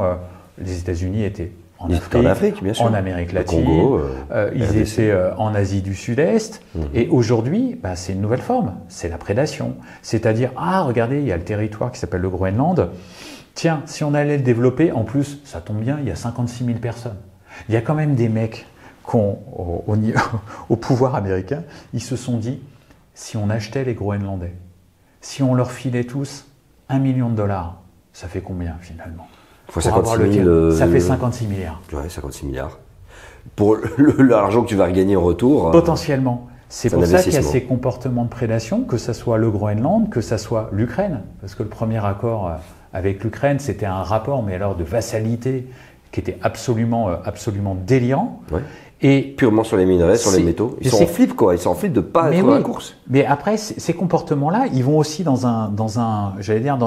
une réflexion plus globale où tu parlais tout à l'heure de néocolonialisme, tu as un retour des empires. Ouais. L'empire, enfin, je veux dire, je ne sais pas quel âge tu as exactement, mais 38 ans. Non, je voulais pas, mais tu vois, j'en ai 53. Bang. J'en ai 53, donc je vois. L'empire, c'est un truc. Enfin, en histoire, on a appris ça. Les empires, ça faisait passéiste. Enfin, je veux dire, on parle plus d'empire. Poutine, il a réussi à remettre à la mode en fait la notion d'empire. Ça tombe très bien parce que en Chine, on a des vues sur Taïwan. Aux États-Unis, on a des vues sur le Groenland. En Turquie, on a des vues aussi sur des territoires. Le retour de l'empire. Ça devient quelque chose de quasiment moderne. Donc ça veut dire quoi? Ça veut dire qu'on va profiter de cette nouvelle vision empirique pour faire quoi? Pour aller chercher des ressources. Les nouvelles routes de la soie chinoises. Le grand projet de 2013, quand tu regardes le grand projet de 2013, au départ, c'est quoi? C'est connecting people, on va faire des infrastructures pour connecter les gens. Mais c'est quoi finalement? C'est une paille, des ressources. C'est une paille à matière première. Voilà. Je le dis toujours, c'est ça. Oui. On va créer des réseaux de transport pour réacheminer vers la Chine, en fait, des matières premières. Pourquoi? Parce que la Chine, sa principale dépendance, c'est les matières premières alimentaires, les matières premières énergétiques. Les États-Unis, sa première dépendance, c'est les matières premières métalliques. Je ne sais pas si tu me vois venir, potentiellement. Pourquoi ils se combattent? Ils devraient s'entendre. Ouais. D'un point de vue géopolitique, la dépendance des uns, c'est la faiblesse des autres. Tu imagines une alliance États-Unis-Chine au niveau international? D'un point de vue des matières premières, c'est complètement sensé. Complètement. Et quand on voit le rapprochement États-Unis-Russie, tu peux te dire, il faudrait juste faire un tout petit pas de côté. Oui, mais la culture américaine, alors, de nouveau, la culture américaine, des chefs d'État élus, je sais qu'il y a l'état-major qui a un peu plus de jugeote dans le cerveau, plus de jus de cerveau, qui se disent, non, on vaut mieux être dans la collaboration. Puis l'humanité a toujours plus collaboré que s'est fait la guerre, la diplomatie, etc. Mais ça fait longtemps qu'ils sont leaders. Et je me demande s'il n'y aura pas un gros coup à leur ego et une peur de se retrouver, tu sais, une peur de se dire, ouais, mais s'ils acquièrent la puissance et qu'ils sont dans le contrôle total, qu'est-ce qui les empêche de nous envahir, tu vois? C'est les États-Unis? Que les États-Unis aient cette mentalité. J'ai l'impression que j'ai l'impression que les Chinois sont plus businessmen, ils sont plus dans le confucianisme, façon de parler, que les Américains, eux, peuvent se dire, non, faut qu'on reste les leaders et la puissance, parce que si on n'est plus les leaders et la puissance, ils vont nous envahir et ils vont toucher à notre mode de vie. Notre vision du mode de vie. Tu vois ce que je veux dire? Et c'est là que ça nous amène potentiellement sur, y a-t-il un risque de guerre des métaux à un moment donné? Comme il y a eu les guerres du pétrole. Risque de guerre des métaux, potentiellement, il peut y avoir des frictions entre grandes puissances. Pourquoi? Parce que tout simplement, déjà, on n'est pas tout seul à vouloir faire la transition. Donc potentiellement, les besoins en métaux, ils sont très très importants. Et potentiellement, oui, il y a des Eldorado. Il y a des Eldorado. Pourquoi, par exemple, les États-Unis, on revient sur le Groenland, pourquoi ils s'intéressent autant au Groenland? Mais c'est autant pour aller développer le Groenland en matière minérale que pour éviter que la Russie ou la Chine aillent le développer. Pourquoi les États-Unis s'empressent de signer un accord avec l'Ukraine? C'est pour empêcher potentiellement la Chine de venir ou la Russie ou l'Europe même. Ou l'Europe. L'Europe avait un accord en fait avec l'Ukraine dès 2021 sur les matériaux critiques. Mais oui. Et tout, j'allais dire, tout est comme ça. Quand tu regardes, on parlait de l'Afrique tout à l'heure. Quel est le premier investisseur au niveau africain? C'est plus la Chine dans les métaux. C'est les Émirats Arabes Unis. Allez. Et l'Arabie Saoudite qui font avec leurs compagnies minières et leurs compagnies énergétiques qui font des investissements. On vient de sortir un rapport en fait avec l'IRIS sur le sujet. les pays du Moyen-Orient, notamment l'Arabie Saoudite, a une politique absolument dingue en matière métallique. Ils ont développé, la Chine a fait les routes de la soie, l'Arabie Saoudite a décliné ce qu'on appelle the future region, la région. La région, c'est quoi? C'est en gros, tu vois la position centrale du Moyen-Orient, tu vois l'Afrique, tu vois l'Asie. Très bien. Ouais. Le carrefour. Le carrefour. Et alors, qu'est-ce qu'ils font? Ils ont une compagnie minière qui s'appelle Ma'aden. On n'en entend quasiment jamais parler. Elle est dans les 10 premières compagnies minières mondiales. Il y a un sous-sol qui est potentiellement évalué à 2500 milliards de dollars. Il y a du lithium, il y a du cuivre, il y aurait potentiellement plein de métaux de la transition. En 2026, je peux t'annoncer déjà, ils sont en train de construire le premier véhicule électrique saoudien. Ils ont aussi la volonté de faire quoi? Une bourse des matériaux critiques, une bourse des métaux. Au même titre, les bourses, avant, c'était en Europe, aux États-Unis. Aujourd'hui, c'est à Shanghai et potentiellement, ça sera en Arabie Saoudite. À côté de ça, tu vois les Émirats Arabes Unis, c'est un peu moins pushy, ils veulent moins développer le sous-sol. Le sous-sol, il est beaucoup plus faible en métaux, mais du coup, ils investissent à l'étranger. Et notamment en Afrique, c'est le premier investisseur. C'est génial parce que c'est très... on n'y penserait pas. On se dit pas, on penserait toujours que c'est très Chine, Russie, États-Unis, tu vois, à ce niveau-là. On va revenir à l'Europe, parce que tu as remarqué qu'on n'a pas beaucoup cité l'Europe là-dedans, c'est important. Et justement, moi j'ai envie de te demander, l'Europe, la France, la Belgique, d'où je suis belge, est-ce qu'on est condamné en fait à la dépendance dans cette histoire? Pas forcément. Est-ce qu'on a une carte à jouer? On a une carte à jouer parce que déjà on a en fait, il y a deux manières de te répondre. Qu'est-ce qu'on est en train de faire maintenant? On a développé potentiellement un règlement. On s'intéresse aux métaux, aux matériaux critiques depuis 2011. 2011, on a commencé à faire des listes de matériaux critiques, c'est-à-dire tu essaies d'identifier sur quoi on est dépendant, combien on est dépendant. 2011, il y a une première liste qui sort, 14 matériaux critiques. Tous les 3 ans, elle est réactualisée. En 2023, il y en a 34. D'accord ? Donc déjà, on a ce système de pensée de se dire on va essayer d'évaluer la dépendance, ce qui est déjà bien. Après, il y a un plan maintenant. Règlement européen sur les matériaux critiques 2023, objectif 2030, il faut qu'on sorte du sous-sol 10% de la production européenne, de la consommation européenne doit venir des sous-sols européens. 10% de l'extraction, 40% du raffinage. La transformation, donc. Ouais, 25% du recyclage. Et on ne doit pas être dépendant à plus de 65% d'un pays tiers. D'un seul pays? Ouais, d'un pays tiers. Pas de tous les pays tiers? Non, d'un pays en particulier. Ok. À l'horizon 2030. C'est rapide, c'est demain. Pour tout te dire, extraire 10% de la consommation européenne à l'horizon 2030 sur tous les matériaux critiques, c'est pas possible. Sauf si on a un plan de sobriété et qu'on ne consomme pas pour consommer. Tu as dit le mot. Qu'est-ce qui manque à ce règlement européen? La réduction des usages. Exactement. On ne regarde absolument pas la sobriété. On regarde, c'est même pas le mot sufficiency, le rapport est en anglais, il est même pas cité. Il n'y est pas. On est dans une. Il n'y est pas. Ça part du principe d'une continuité de la demande. Exactement. On est toujours dans un schéma très extractiviste. Et le problème, c'est que le schéma extractiviste, en gros, encore une fois, on ne s'interroge pas du tout sur les usages. Et quand on dit ça, généralement, on nous dit « mais si, regardez, on fait de l'efficacité énergétique ». Mais la sobriété, ce n'est pas de l'efficacité énergétique. L'efficacité matériaux, ce n'est pas de la sobriété matériaux. C'est-à-dire qu'on n'arrive pas… L'efficacité reste de la performance. Exactement. On n'arrive pas à penser un monde avec moins de matériaux. Et quelque part, ça veut dire que le règlement européen, il est très bien, parce qu'encore une fois, c'est quelque chose de pensé. Mais même la dépendance à 65% d'un pays étranger. Tu regardes les terres rares, on est dépendant à plus de 80 voire 90% de la Chine sur ces sujets-là. Ce n'est pas en 5 ans qu'on va produire des terres rares en France. Alors potentiellement, on va recycler parce qu'il y a des projets. Il y a un projet de recyclage des terres rares dans le sud de la France. J'ouvre une parenthèse. En 1985, la France transformait 50% du marché mondial des terres rares. En 85. En 85. À La Rochelle, il y avait une usine qui s'appelait… 40 ans. C'était l'usine de Rhône-Poulenc, qui est devenue Rhodia, qui est devenue Solvay. Et en 85, 50% du marché mondial des terres rares était transformé à La Rochelle. Aujourd'hui, 0. Potentiellement demain, avec cette usine-là, à partir de 2026, on va avoir quelques points de gagné en fait en termes d'indépendance. Mais on n'atteindra jamais 65% en fait, enfin 35%. Non, c'est fini. Enfin, je veux dire, on a raté cette course-là. Non, les autres donc ça veut dire, en fait, ce que je ne comprends pas dans le logiciel européen, c'est justement, quand tu regardes toutes les puissances mondiales, Chine, États-Unis, Japon, on est le continent le plus mal né.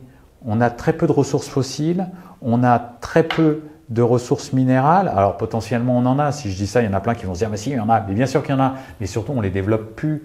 On a un passé industriel et potentiellement l'industrie, il est plus dans nos têtes que dans la réalité. On a quand même du mal en Europe avec l'industrie. On a favorisé le consommateur plutôt que le secteur industriel. On a tout délocalisé. On a quand même, et alors quand tu dis ça, des fois ça choque, mais c'est la réalité. Finalement, pourquoi on ne se sert pas justement de cette question de sobriété pour en faire autre chose? C'est-à-dire essayer d'inventer un modèle. Comment on espère être compétitif par rapport à la Chine ou les États-Unis sur ces questions-là? Sur la base de quoi? Un modèle à la Sycoman Scholt moi, je dis toujours... Une société des loisirs, mais je ne parle pas des loisirs énergivores. C'est pas une société de loisirs. Je pense qu'il faut vraiment s'interroger. Et encore une fois, ce n'est pas à court terme, là. C'est un mouvement aussi long que la transition. C'est-à-dire, tu peux te dire, économiquement, si tu importes moins de pétrole, de gaz, de métaux, ton équation budgétaire, elle est quand même améliorée. Si tu essaies de créer des infrastructures un peu plus résilientes, qui sont moins consommateurs d'énergie, si tu réglementes un tout petit peu la taille des véhicules, si tu te poses la question des usages, usage IA, usage 5G, potentiellement, est-ce qu'on va vivre moins bien? Moi, je ne suis pas sûr, potentiellement. Tu te poses la question des réseaux sociaux, est-ce que si on en avait moins, si c'était limité, est-ce que, alors tout de suite, quand on dit ça, généralement, je me fais traiter de dictature, mère, machin. Les libertariens n'aiment pas ça, oui. Eh oui, mais le problème, communiste. Le problème à un moment, c'est que tu pars des limites. Il y a des murs. Il y a des murs. Il y a des murs. Mais l'Europe les touche avant les autres. Et l'Europe a déjà touché le mur énergétique. Je veux dire, regarde. Et les métaux aussi. Un truc extraordinaire. La consommation mondiale d'énergie. Tu regardes la consommation, tu vois que c'est en gros du 2% par an au niveau mondial, à peu près. Que ça prend, ouais. Excepté dans les phases où il n'y a pas de croissance économique, où on est en récession, c'est-à-dire en gros le Covid, la crise de 2007, le choc pétrolier, le deuxième choc pétrolier. Sinon, c'est en augmentation. Tu regardes la courbe européenne des différentes énergies consommées d'un point de vue primaire. Tu vois qu'à partir de 2007, en fait, on est en déclin énergétique, c'est-à-dire qu'on consomme moins d'énergie aujourd'hui qu'en 2007. Alors que pourtant, c'est subi. Oui, c'est subi. Ça arrivait d'un coup. Enfin, c'est pas d'un coup, mais c'est... Ce que je veux dire par là, c'est qu'on ne l'a pas choisi. Ce n'est pas un modèle de société. C'est que tout simplement, on est en déclin énergétique. On est les moins bien dotés. Et potentiellement, tu regardes quoi, on a moins de croissance que les États-Unis, on a moins de croissance de la Chine. Parce que dans l'équation croissance, il y a quand même la question énergétique. Donc ça veut dire qu'on est déjà dans un monde où en gros l'Europe, c'est un continent qui est, il est mal né, et deux, potentiellement, est déjà en déclin énergétique. Mais le problème, c'est qu'on n'arrive pas à transformer ça en vecteur de puissance. Or, si tu te dis, on va essayer de penser autrement, on va sortir du jargon innover. J'ai une assertion après, vas-y. Non mais tu vois, on sort du jargon innover, on revient à progrès technique, un progrès social, technique, humain. Je suis désolé, tu ne fais pas les mêmes innovations si tu réfléchis en progrès technique, social, humain que si tu penses juste en innovation marketing. Donc ça veut dire inventer un nouveau modèle. Mais ça veut dire quoi? Ça veut dire transformer les esprits, c'est du temps long, il va falloir en faire des podcasts, et il va falloir inviter des philosophes. Mais non, mais tu vois, ça veut dire en fait, quand on parle de transition, on ne voit pas qu'il faut de la radicalité. Et on a l'impression que c'est juste substituer des technos. Mais non, c'est un changement d'état d'esprit complètement dingue qu'il faut avoir. Donc ça veut dire qu'il faut vraiment, quand je te parle de besoin, ça veut dire dépasser la notion économique de demande. Ça veut dire véritablement se rapprocher en fait de ce qui fait qu'on est tous les deux là, on a cet échange et que cet échange-là, il doit conduire à quelque chose. Tu vois, il n'y a pas d'échange monétaire. Ça veut dire penser autrement. Et ça, cette réflexion-là, on ne l'a pas. Or, si on veut véritablement que l'Europe, elle j'allais dire, survivent, le vecteur de puissance, c'est la sobriété, c'est la retenue. Et t'imagines dans un monde géopolitique où tu as des gros carnivores qui sont en train d'aller se battre pour aller chercher des mines, bah, si tu en as moins besoin, tu rentres moins dans le combat, tu es quand même beaucoup plus dans une position de force. Alors le problème, c'est que ça nécessite d'investir énormément dans des infrastructures résilientes, dans les réglementations, dans le bien-être humain, dans l'éducation, dans les nouvelles façons d'être heureux, d'être du bonheur. Tu me voles les mots, mais c'est exactement ça. Et tu imagines, tu crois pas qu'on serait plus attractif ? Mais ça va même au-delà de ça, tu crées... C'est ça que je voulais te dire, c'est qu'en fait tu crées un nouveau jeu géopolitique, puisque l'Europe pourrait parvenir à ne plus avoir besoin des objets que produise la Chine. Par exemple. Alors, il y a beaucoup moins. Beaucoup moins, parce que si tu dis pas du tout, en fait, tout pas de du tout, suite, c'est pas possible. C'est hyper radical, mais beaucoup d'accord, moins. mais beaucoup moins. Mais donc, c'est un manque à gagner pour la Chine, qui doit trouver de nouveaux marchés. Bien sûr. Et avec ce soft power, éventuellement, ce sera un nouveau soft power européen, Exactement. une culture Exactement. qui pourrait atteindre les pays d'Afrique en se disant, bon, les gars, on retourne à l'Ubuntu, on n'a pas besoin de tous ces matériaux, restons dans quelque chose, dans la tradition, entre guillemets, mais en tout cas, que ce modèle commence à pop un petit peu partout parce qu'en fait, on n'a pas besoin des matériaux, d'un nouveau Mac, etc. pour être heureux et qu'on maintient un nouveau type d'économie. Ça fait que tu déforces aussi les Américains avec leurs exportations. Exactement. Et qui se disent, merde, on a un manque à gagner et que naturellement, tu peux amener effectivement autre chose que le matérialisme parce que les Amériques et la Chine et les Émirats vont aussi se retrouver face au même mur que nous à un moment donné.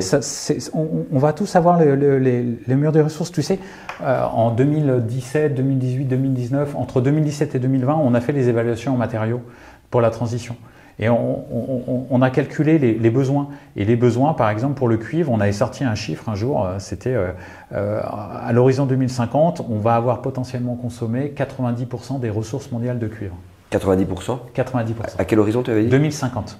Ok, oui. Le chiffre le plus intéressant, ça c'était dans un monde 2 degrés, c'est-à-dire un monde où on est en transition. À côté, on avait fait une estimation, si on ne fait pas la transition, c'est-à-dire un monde à 4 degrés, on était à 78%.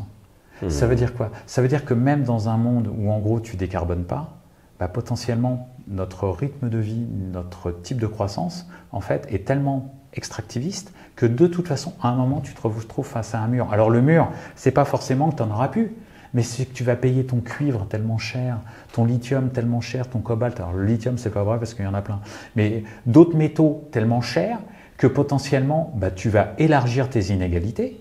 Et donc, encore une fois, tu vas absolument pas aller vers l'objectif numéro 1. Puis là, pardon, excuse-moi. La transition, c'est du développement humain. Si c'est pas du développement humain, ça passe pas. Et d'ailleurs, tu le vois. Le problème avec le véhicule électrique, avec ces technologies, en fait, encore une fois, aborder ça sous l'angle technologique, c'est une erreur. Emmanuel, c'est génial, c'est super inspirant ce que tu racontes parce que tu transmets d'autres choses. Effectivement, le coût des matières premières fait qu'à un moment donné, potentiellement, ton iPhone va doubler. Les prix montent. De toute façon, chaque année, le prix de la PlayStation, si on compare aux consoles quand elles sortent à des époques, sauf rares exceptions, inflation, tout ce que tu veux, le prix d'une console de jeu est plus cher, tout ce qui est métaux est plus cher, globalement. Puis parfois, tu as des surprises, je sais pas, on a mis la main sur une mine, on a facilité quelque chose, ça coûte moins cher, mais globalement, ça monte. Et donc, tu as dit quelque chose par rapport aux inégalités sociales. À un moment donné, quand cet objet est gage de conditionnement social, est gage de se reconnaître en groupe, depuis l'école en fait, et malheureusement dans tout ce qui est profusion matérielle, c'est encore beaucoup comme ça, c'est là-dessus qu'on se sent aimé, respecté, etc. Et je retourne vraiment à cette petite base atomique. Pourquoi ? Parce que à partir du moment où ça coûte de plus en plus cher de se l'acheter, et que de plus en plus de gens n'ont pas l'occasion de se choper en reconditionné, mais que le modèle est toujours d'avoir le dernier, mais que toi tu es allé avec ton ancien qui est pété et que tu te sens mal avec ça, et à un moment donné t'abandonnes cette course. Parce que tu te dis, en fait, je suis dans une course effrénée à essayer d'être heureux et de me sentir exister avec un objet qui, au final, me coûte mon salaire. C'est un salaire, c'est un SMIC, ça. T'imagines, c'est un SMIC. Et oui, et donc la réalité, c'est que tu te retrouves dans une situation où peut-être tu as ton espoir qui est déçu et que tu vas retrouver du bonheur dans autre chose qui est beaucoup plus décarboné, qui est ce nouveau courant de pensée que limite tente de mettre en avant et qui peut être une force géopolitique. Et donc, en fait, naturellement, il y a aussi une autre réalité, c'est que cette croyance, cette culture des biens de conso, naturellement s'effondre parce que ça devient trop difficile s'acheter ça. Une grosse voiture, une grosse bagnole. Ça devient trop difficile ou alors tu crées des sociétés qui sont complètement clivées et qui vont en gros exacerber les inégalités. Et tu arrives à quoi ? Tu arrives à une fatigue politique qui va se transformer en tout ce que tu veux. C'est ce qu'on vit maintenant ? Potentiellement. Potentiellement, oui. On commence à rentrer dans ce monde-là. On commence à rentrer dans ce monde-là d'un point de vue international. Les comportements de prédation, on ne les avait pas autant au début des années 2000 qu'aujourd'hui. Donc ça veut dire, c'est le reflet de quelque chose. Vouloir aller annexer des territoires pour agrandir ton propre territoire, c'est quand même des logiques, on pensait qu'on les avait dépassées. Donc on est en train d'exacerber ça au niveau international, potentiellement dans les sociétés. Qu'est-ce que ça peut donner? Tu as déjà des regarde comment on parle t'as Paris et les territoires. Paris, c'est aussi un territoire. Ouais. Mais tu vois ce côté un peu dédaigneux, en fait. Ouais. L'élite qui dédaigne les autres, vous êtes les territoires. Il y a quand même une forme, tu vois, on regarde un peu les autres différemment. Et c'est pas bon faire société. La transition, encore une fois, ça devrait être de faire société. Or, on n'y arrive absolument pas parce que c'est basé sur de la techno. Alors, on va retourner aux métaux. Le recyclage des métaux, on en est où? Est-ce que ça se recycle bien, plutôt moins bien? Je sais qu'on a déjà eu Bibix dans cette émission qui nous a dit que recycler ça, il y a des trucs c'est recyclable, mais que c'est quand même un gâchis d'argent. Ben oui, parce que recycler ça, encore une fois, on prend ça. Regarde, bon, tu retires ta coque plastique que tu vas pas recycler, mais malgré tout, tu as quand même une coque, coque en carbone. Tu as du verre. Ouais. Collé au verre derrière, tu vas avoir les systèmes électroniques. Ta batterie, tu vas pouvoir la recycler parce que c'est un élément qui logiquement doit pouvoir se détacher. Mais le reste, encore une fois, imagine. Je vais prendre le Fairphone maintenant. Non, mais si ça fait 200 grammes ouais. et que tu as une cinquantaine de métaux, ça te fait 4 grammes par métaux qui sont mélangés. Donc, si tu veux les récupérer, il va falloir essayer de récupérer dans le mélange en fait les métaux. Récupérer le plomb dans la peinture au plomb. Oh, c'est juste pas possible. C'est disséminé. Ben voilà. C'est de l'entropie. C'est ce qu'on appelle les usages dispersifs. Donc en fait, tu as plein de ce qu'on appelle des matrices comme ça. C'est des matrices à recycler. Tu peux pas les recycler. Parce que c'est pas prévu. Le Fairphone, lui, il est prévu pour être recyclé. Oui. Donc les éléments sont détachables. Donc je vous montre quand même, vous voyez la différence. C'est pas une pub, il n'y a pas aucun sponsor, vraiment, mais c'est cool. Hop, la batterie. Et puis avec mon petit tournevis, j'enlève la caméra. Tu peux retirer la vitre, tu peux retirer la caméra. J'ai changé ma vitre déjà. Ouais. Et d'ailleurs, j'ai oublié d'enlever la couche de protection à l'arrière. Ah ouais. Ce qui veut dire que je peux pas utiliser ma caméra avant. Bon, bref, soit. Mais effectivement, ils ont mis ça. Change is in your hands, ça s'appelle d'ailleurs. Le recyclage, sinon, les métaux, d'un point de vue théorique, tu recycles à 100%. Enfin, je veux dire, tu récupères des métaux, tu les retransformes. Tu vas consommer de l'énergie, tu vas consommer de l'eau. Oui, mais c'est sur des technologies décarbonées, c'est sur l'énergie décarbonée, à la rigueur. Mais tu peux le faire. Tu peux recycler. C'est bien le recyclage. De toute façon, le recyclage vaut mieux toujours recycler que d'aller chercher en fait dans la mine. Oui, voilà. En termes de consommation énergétique et d'eau, logiquement, c'est plus favorable. Après, le problème, c'est comment tu as fabriqué tes objets. Oui. Moi, je dis toujours, il y a 3 recettes en fait dans le recyclage. Tout le monde pense à la collecte. Parce que la collecte, ça fait, t'as l'impression que les gens ils vont aller chercher des téléphones, chercher des véhicules électriques. C'est important la collecte. Pourquoi? Parce que en gros, à un moment, il va falloir que tu amènes au même endroit en fait pour recycler. Mais avant la collecte, si t'as pas éco-conçu ton véhicule, si t'as pas éco-conçu tes panneaux solaires, comme tu Tesla, vas perdre. C'est pas du tout éco-conçu en fait. C'est une catastrophe. Et à la fin, si tu réglementes pas et que tu imposes pas aux industriels dans les nouvelles construction de batteries, de véhicules, de tout ce que tu veux, d'utiliser un pourcentage important de matériaux recyclés. Et quand je dis important, en gros, on avait fait un petit modèle, 80% de matériaux recyclés, tu imposes 80% de matériaux recyclés, tu éco-conçois, et là, tu rentres dans une boucle de recyclage qui est vertueuse. Qui est réelle, qui n'est pas là pour justifier de l'extraction. Parce que j'ai l'impression que le recyclage aujourd'hui est quelque chose qu'on invoque pour justifier, oh, vous inquiétez pas, on peut sortir de la mine, de toute façon on recycle. C'est la mystique, hein. Il y a un caractère quasiment religion en fait quand on parle de recyclage, ça fait partie des leviers, donc on va recycler. Oui, enfin si tu n'as pas ta réglementation et si tu n'as pas ton éco-conception, tu auras un mauvais recyclage. Donc il faut imposer… Excuse-moi, vas-y, continue. Non, pardon. Mais juste, aujourd'hui par exemple, on recycle 55% du cuivre mondial. Je suis en train de me demander si c'est 45 ou 55. Non, c'est 45. Okay. 45% du cuivre mondial. Tu regardes par secteur. Dans la construction, là où c'est hyper concentré, parce que dans un bâtiment comme ça, tu vas avoir des kilomètres de cuivre, c'est 55% qui est recyclé. Tu regardes les petits appareils comme ça, c'est moins de 25%. Moins de 25%. Ça, c'est trop petit. Moins de 20% en fait des téléphones sont recyclés. Donc tout ce qui est miniaturisé, ça n'a pas été éco-conçu. Mais donc des normes européennes, des lois européennes, qu'on est capable d'en faire parfois des bonnes quand on a, on va dire, on a élu, parce que là, les élections de 2024, les élections de l'année dernière, en tout cas au moment du tournage de cette vidéo, ont amené plus, on va dire, de partis politiques, en tout cas ont ramené l'échiquier beaucoup plus vers des pro-extractivistes, hein, en quelque sorte, qui réduisent, enlèvent l'essence des textes, etc. Mais c'est-à-dire que demain, une loi européenne qui passe sur tout ce qui doit être mis sur le marché doit être éco-conçu et donc pour faciliter le recyclage, donc la récupération des matériaux, va contraindre tous les fabricants, y compris eux, pour pas perdre le marché, à changer leur méthodologie de production. Ouais. Que pour l'instant, ils font pas. Hein, non, ils font pas. Alors, tu commences à avoir des choses intéressantes, par exemple. Non, parce que si eux le font, ils pourraient le faire. Apple, leur cobalt, logiquement, à partir de l'année prochaine, c'est que du cobalt recyclé. Okay. Tu as des initiatives comme ça qui commencent à être mises en place, mais ils le font pas d'un point de le problème, c'est qu'ils le font pas parce qu'il y a une problématique environnementale. Ils le font parce qu'ils se disent ah mince, le cobalt il est produit à plus de 74% en République démocratique du Congo, c'est un pays instable et potentiellement quand il est produit en RDC après il est raffiné en Chine et donc si on a un problème ou avec la RDC ou avec la Chine, on va manquer de cobalt. Donc autant essayer de recycler en fait du cobalt. C'est pour ça qu'ils le font. C'est pour des problématiques géostratégiques. C'est incroyable. Et d'ailleurs, sans se poser la question de quelles conséquences pour les pays producteurs. Parce que là aussi, en fait, toutes les solutions nous qu'on a en fait sur la décarbonation, à aucun moment on se pose la question mais quelles conséquences en fait de notre décarbonation ou de notre transition bas carbone sur les pays producteurs de tout ce qu'on consomme. C'est-à-dire qu'on ne se pose jamais dans les chaussures des pays africains, des pays sud-américains, des pays asiatiques. Alors excuse-moi, moi j'ai fait des études de développement à la base. Donc j'ai fait une thèse en Inde en fait, je suis resté en Inde pendant 3 ans.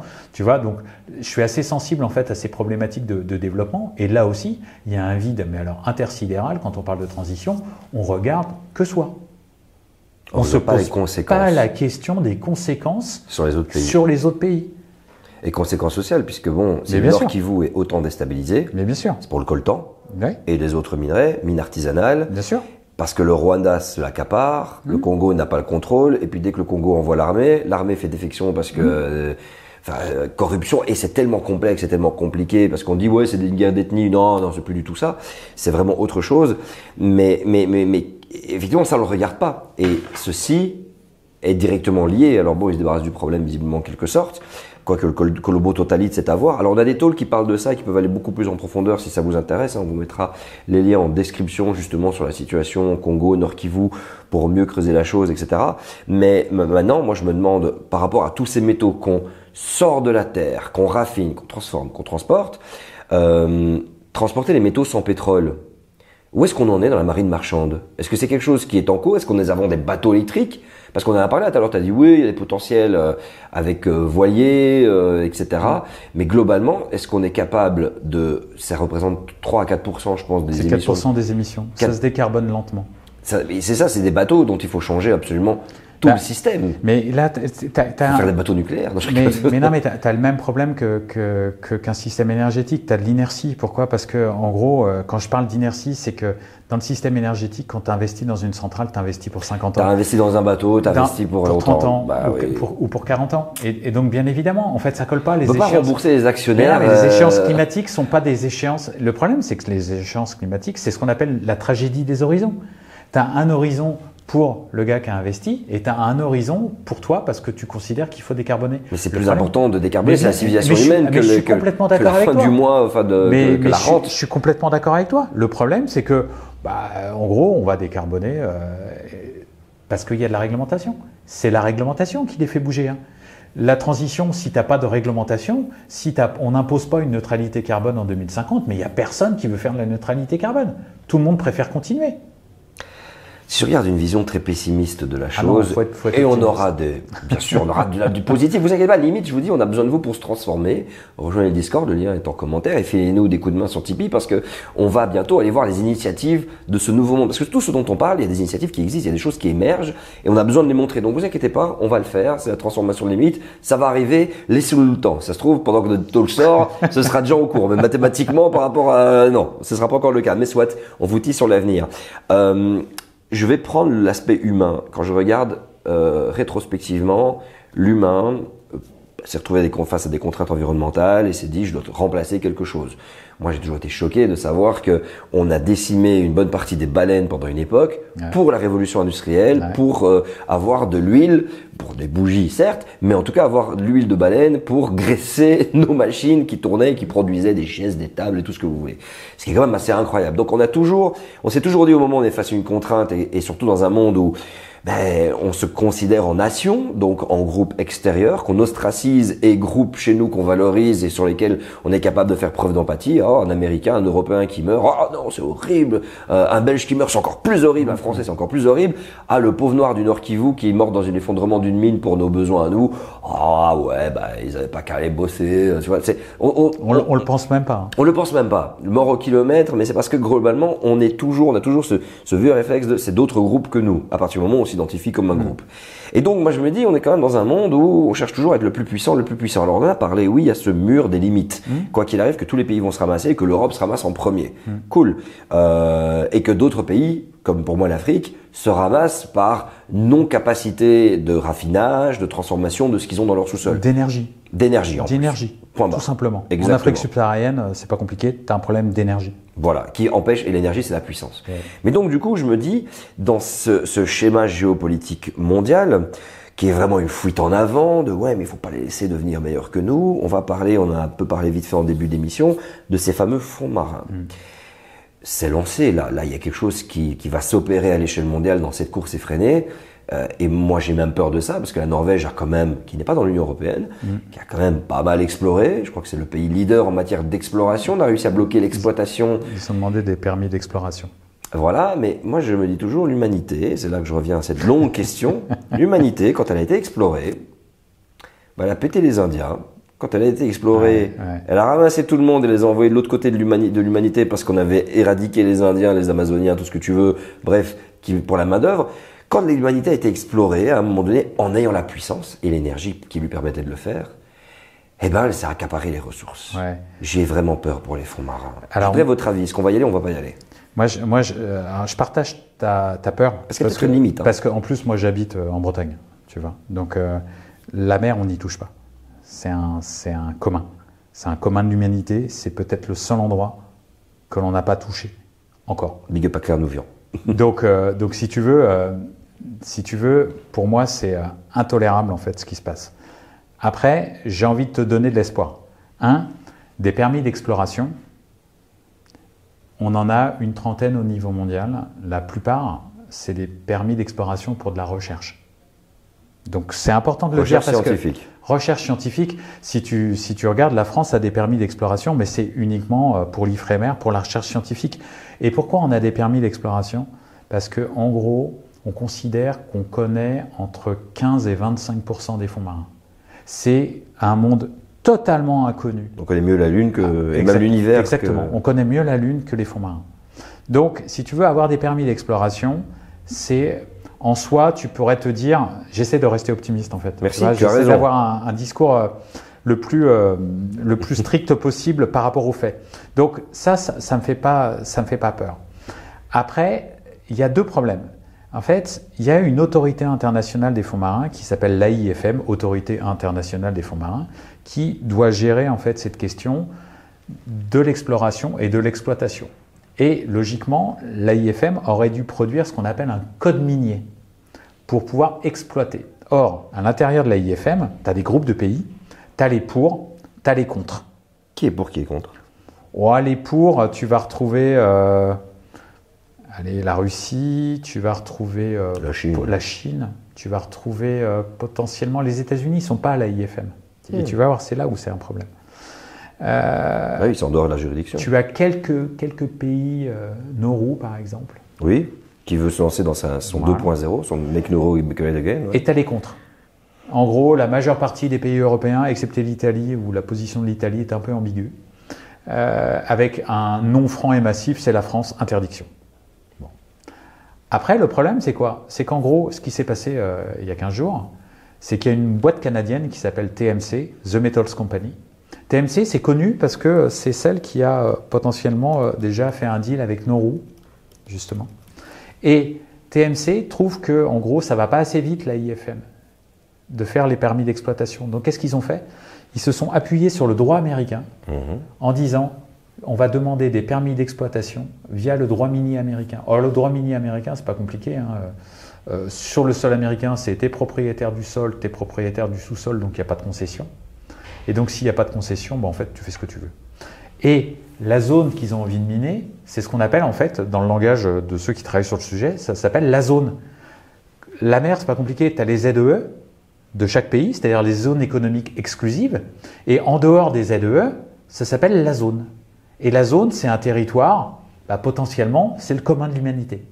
Or, ce qu'a fait TMC, c'est que, en gros, en contournant en fait la IFM, l'autorité internationale, avec le droit américain, ouvre la porte à ce que potentiellement elle aille miner les fonds marins. Après, qu'est-ce qui s'est passé? La Chine a dit quoi? Parce que tu pourrais te dire, ça va entraîner la Chine. La Chine, elle a une posture en ce moment, et elle va la garder pendant très longtemps, à mon sens. On ne touche pas aux fonds marins. Pourquoi? Parce qu'on ne touchera pas au droit international. Mais c'est une posture. C'est juste pour dire, regardez, les Américains, ils sont en train de s'exciter sur les fonds marins. Nous, on est la puissance stable aujourd'hui. Donc, on n'ira pas. Tranquille, ouais. Mais potentiellement, ils peuvent développer des technologies. Ce que j'espère. Alors, c'est très compliqué d'aller développer les fonds marins. Oui. Ça va être très compliqué. Et quelque part, ce que j'espère, et en fait, tu veux que je te dise, il n'y a aucune étude économique qui montre que c'est rentable. Oui, parce que on va loin, on peut aller, en gros, les nodules polymétalliques, c'est en gros, alors pour les partisans, si vous voulez savoir comment on reconnaît un partisan des fonds marins, il va vous dire c'est une patate. Okay. Parce que ça fait joli. Moi, j'ai envie de dire, c'est un objet qui a mis plusieurs millions d'années en fait à se structurer, qui en gros a effectivement la taille d'une grosse pomme de terre, mais c'est un concentré de minerai, effectivement. Et pourquoi ils sont tous fous? C'est parce que en gros, c'est beaucoup plus concentré dans ces espèces de cailloux que ce que tu as dans une mine. Donc ils se disent, on va créer des aspirateurs à cailloux, c'est vraiment l'image. Et d'ailleurs, si tu vas sur le site de The Metals Company, tu vas voir, il y a des aspirateurs à nodules. Voilà. Après, tu as les encroûtements cobaltifères, c'est des grosses masses où tu as plein de cobalt. Et puis tu as les sulfures aussi, c'est des cheminées. C'est entre, en gros, 400 à 6000 mètres de profondeur. Économiquement, la pression, elle est immense. Économiquement, déjà, il faut des matériaux de fou. Il faut des matériaux quand même assez dingues. Et potentiellement, pour l'instant, j'ai jamais vu une seule étude économique en fait qui démontrait la possibilité de le faire. Donc moi, ce que je me dis juste, potentiellement, c'est tout simplement les mecs, ils vont pas avoir la rentabilité pour le faire. Donc ils le feront pas. C'est ça. En fait, c'est mon espérance. Ouais. Comment dire? J'ai la même espérance sur ceux qui se disent on va aller miner la Lune ou on va aller miner les astéroïdes. On peut partir dans ces grands délires-là, mais ça veut dire quand même que tu vas dépasser les limites. Là, on dépasse les limites parce qu'on va vers les communs. On va vers les communs de l'humanité. Et enfin, la mer, bien évidemment. C'était le seul endroit, en fait, qu'on avait, même si on l'avait souillé avec des marées noires, du plastique, tout ce que tu veux, malgré tout, la destruction des fonds marins, les exploiter, c'était pas admissible. On l'envisage, mais je me dis, j'espère que économiquement, ça marche pas. Et pour l'instant, encore une fois, j'ai jamais vu d'études économiques qui montraient que c'était rentable. Parce qu'il va falloir les remonter, il va falloir démontrer aussi, parce que malgré tout, il va y avoir du naming et du shaming de ce type d'activité. Oui, donc, parce que ça se produit, non pas dans les années 70-80, ça se produit dans un moment où on a, d'un point de vue valeur sociale et culturelle, autour de la biodiversité, autour de l'exploitation et l'extraction, en fait, un avis très différent, non les gars, faut pas déconner quoi. Et c'est très anachronique en fait. Ouais, et puis alors encore une fois, moi j'ai encore un autre argument pour être contre. Je me dis mais il y a des pays qui sont des producteurs miniers. Tu imagines? C'est de la concurrence. C'est de la concurrence, mais c'est de la concurrence déloyale. Parce que en gros, potentiellement, eux, les producteurs miniers, ils sont quand même contrôlés sur leurs impacts environnementaux, même si la mine, c'est pas propre, même si la mine... Ouais. Alors que tu feras du minage d'océan, comment on pourra aller vérifier en fait que tu as fait ça de manière raisonnable, correcte, et quels impacts sur les écosystèmes à 5 ans, à 10 ans, à 15 ans, à 20 ans? Mais ça, enfin, on n'a aucune étude, ils adorent ça les gens, les études d'impact. Elle est où l'étude d'impact en fait pour y aller? Le principe de précaution s'impose sur ces questions-là. Et franchement, le signal qui est envoyé, il est terrible, et je te dis, j'espère que c'est l'économie qui sauvera cette question-là. Parce qu'il n'y a pas eu d'étude d'impact non plus pour le pétrole, hein, tu vois, quand il y a les premiers forages. Donc non. Ouais, c'était une autre époque aussi, tu vas me dire. Ouais, alors maintenant, tu as quand même... Maintenant, oui. Tu as quand même beaucoup plus de questionnements quand tu vas développer en fait un gisement en offshore, notamment. Il y a quand même eu des catastrophes dans les années 2000-2010. Enfin, tu vois, il y a quand même, il se passe des choses. Parce que tu vois, cette course, j'ai trouvé la société belge. C'est un article que je vais tenter de vous mettre en commentaire qui date de 2020 en description. La société belge Global Sea Mineral Resources, donc GSR, a effectué 2 tests en vue de procéder à une exploitation minière en haute mer. Elle est restée remarquablement silencieuse à ce sujet. Nous, en Belgique, ça a commencé un peu à en parler dans les milieux activistes parce qu'ils sont super discrets et ils sont déjà déployés dans quelques zones. Je les ai plus là comme ça de tête. Il me semble que c'est près du Mexique ou autre. Je sais plus du tout vers quel côté c'est. Je veux pas dire de bêtises, hein, je vais vous mettre l'article.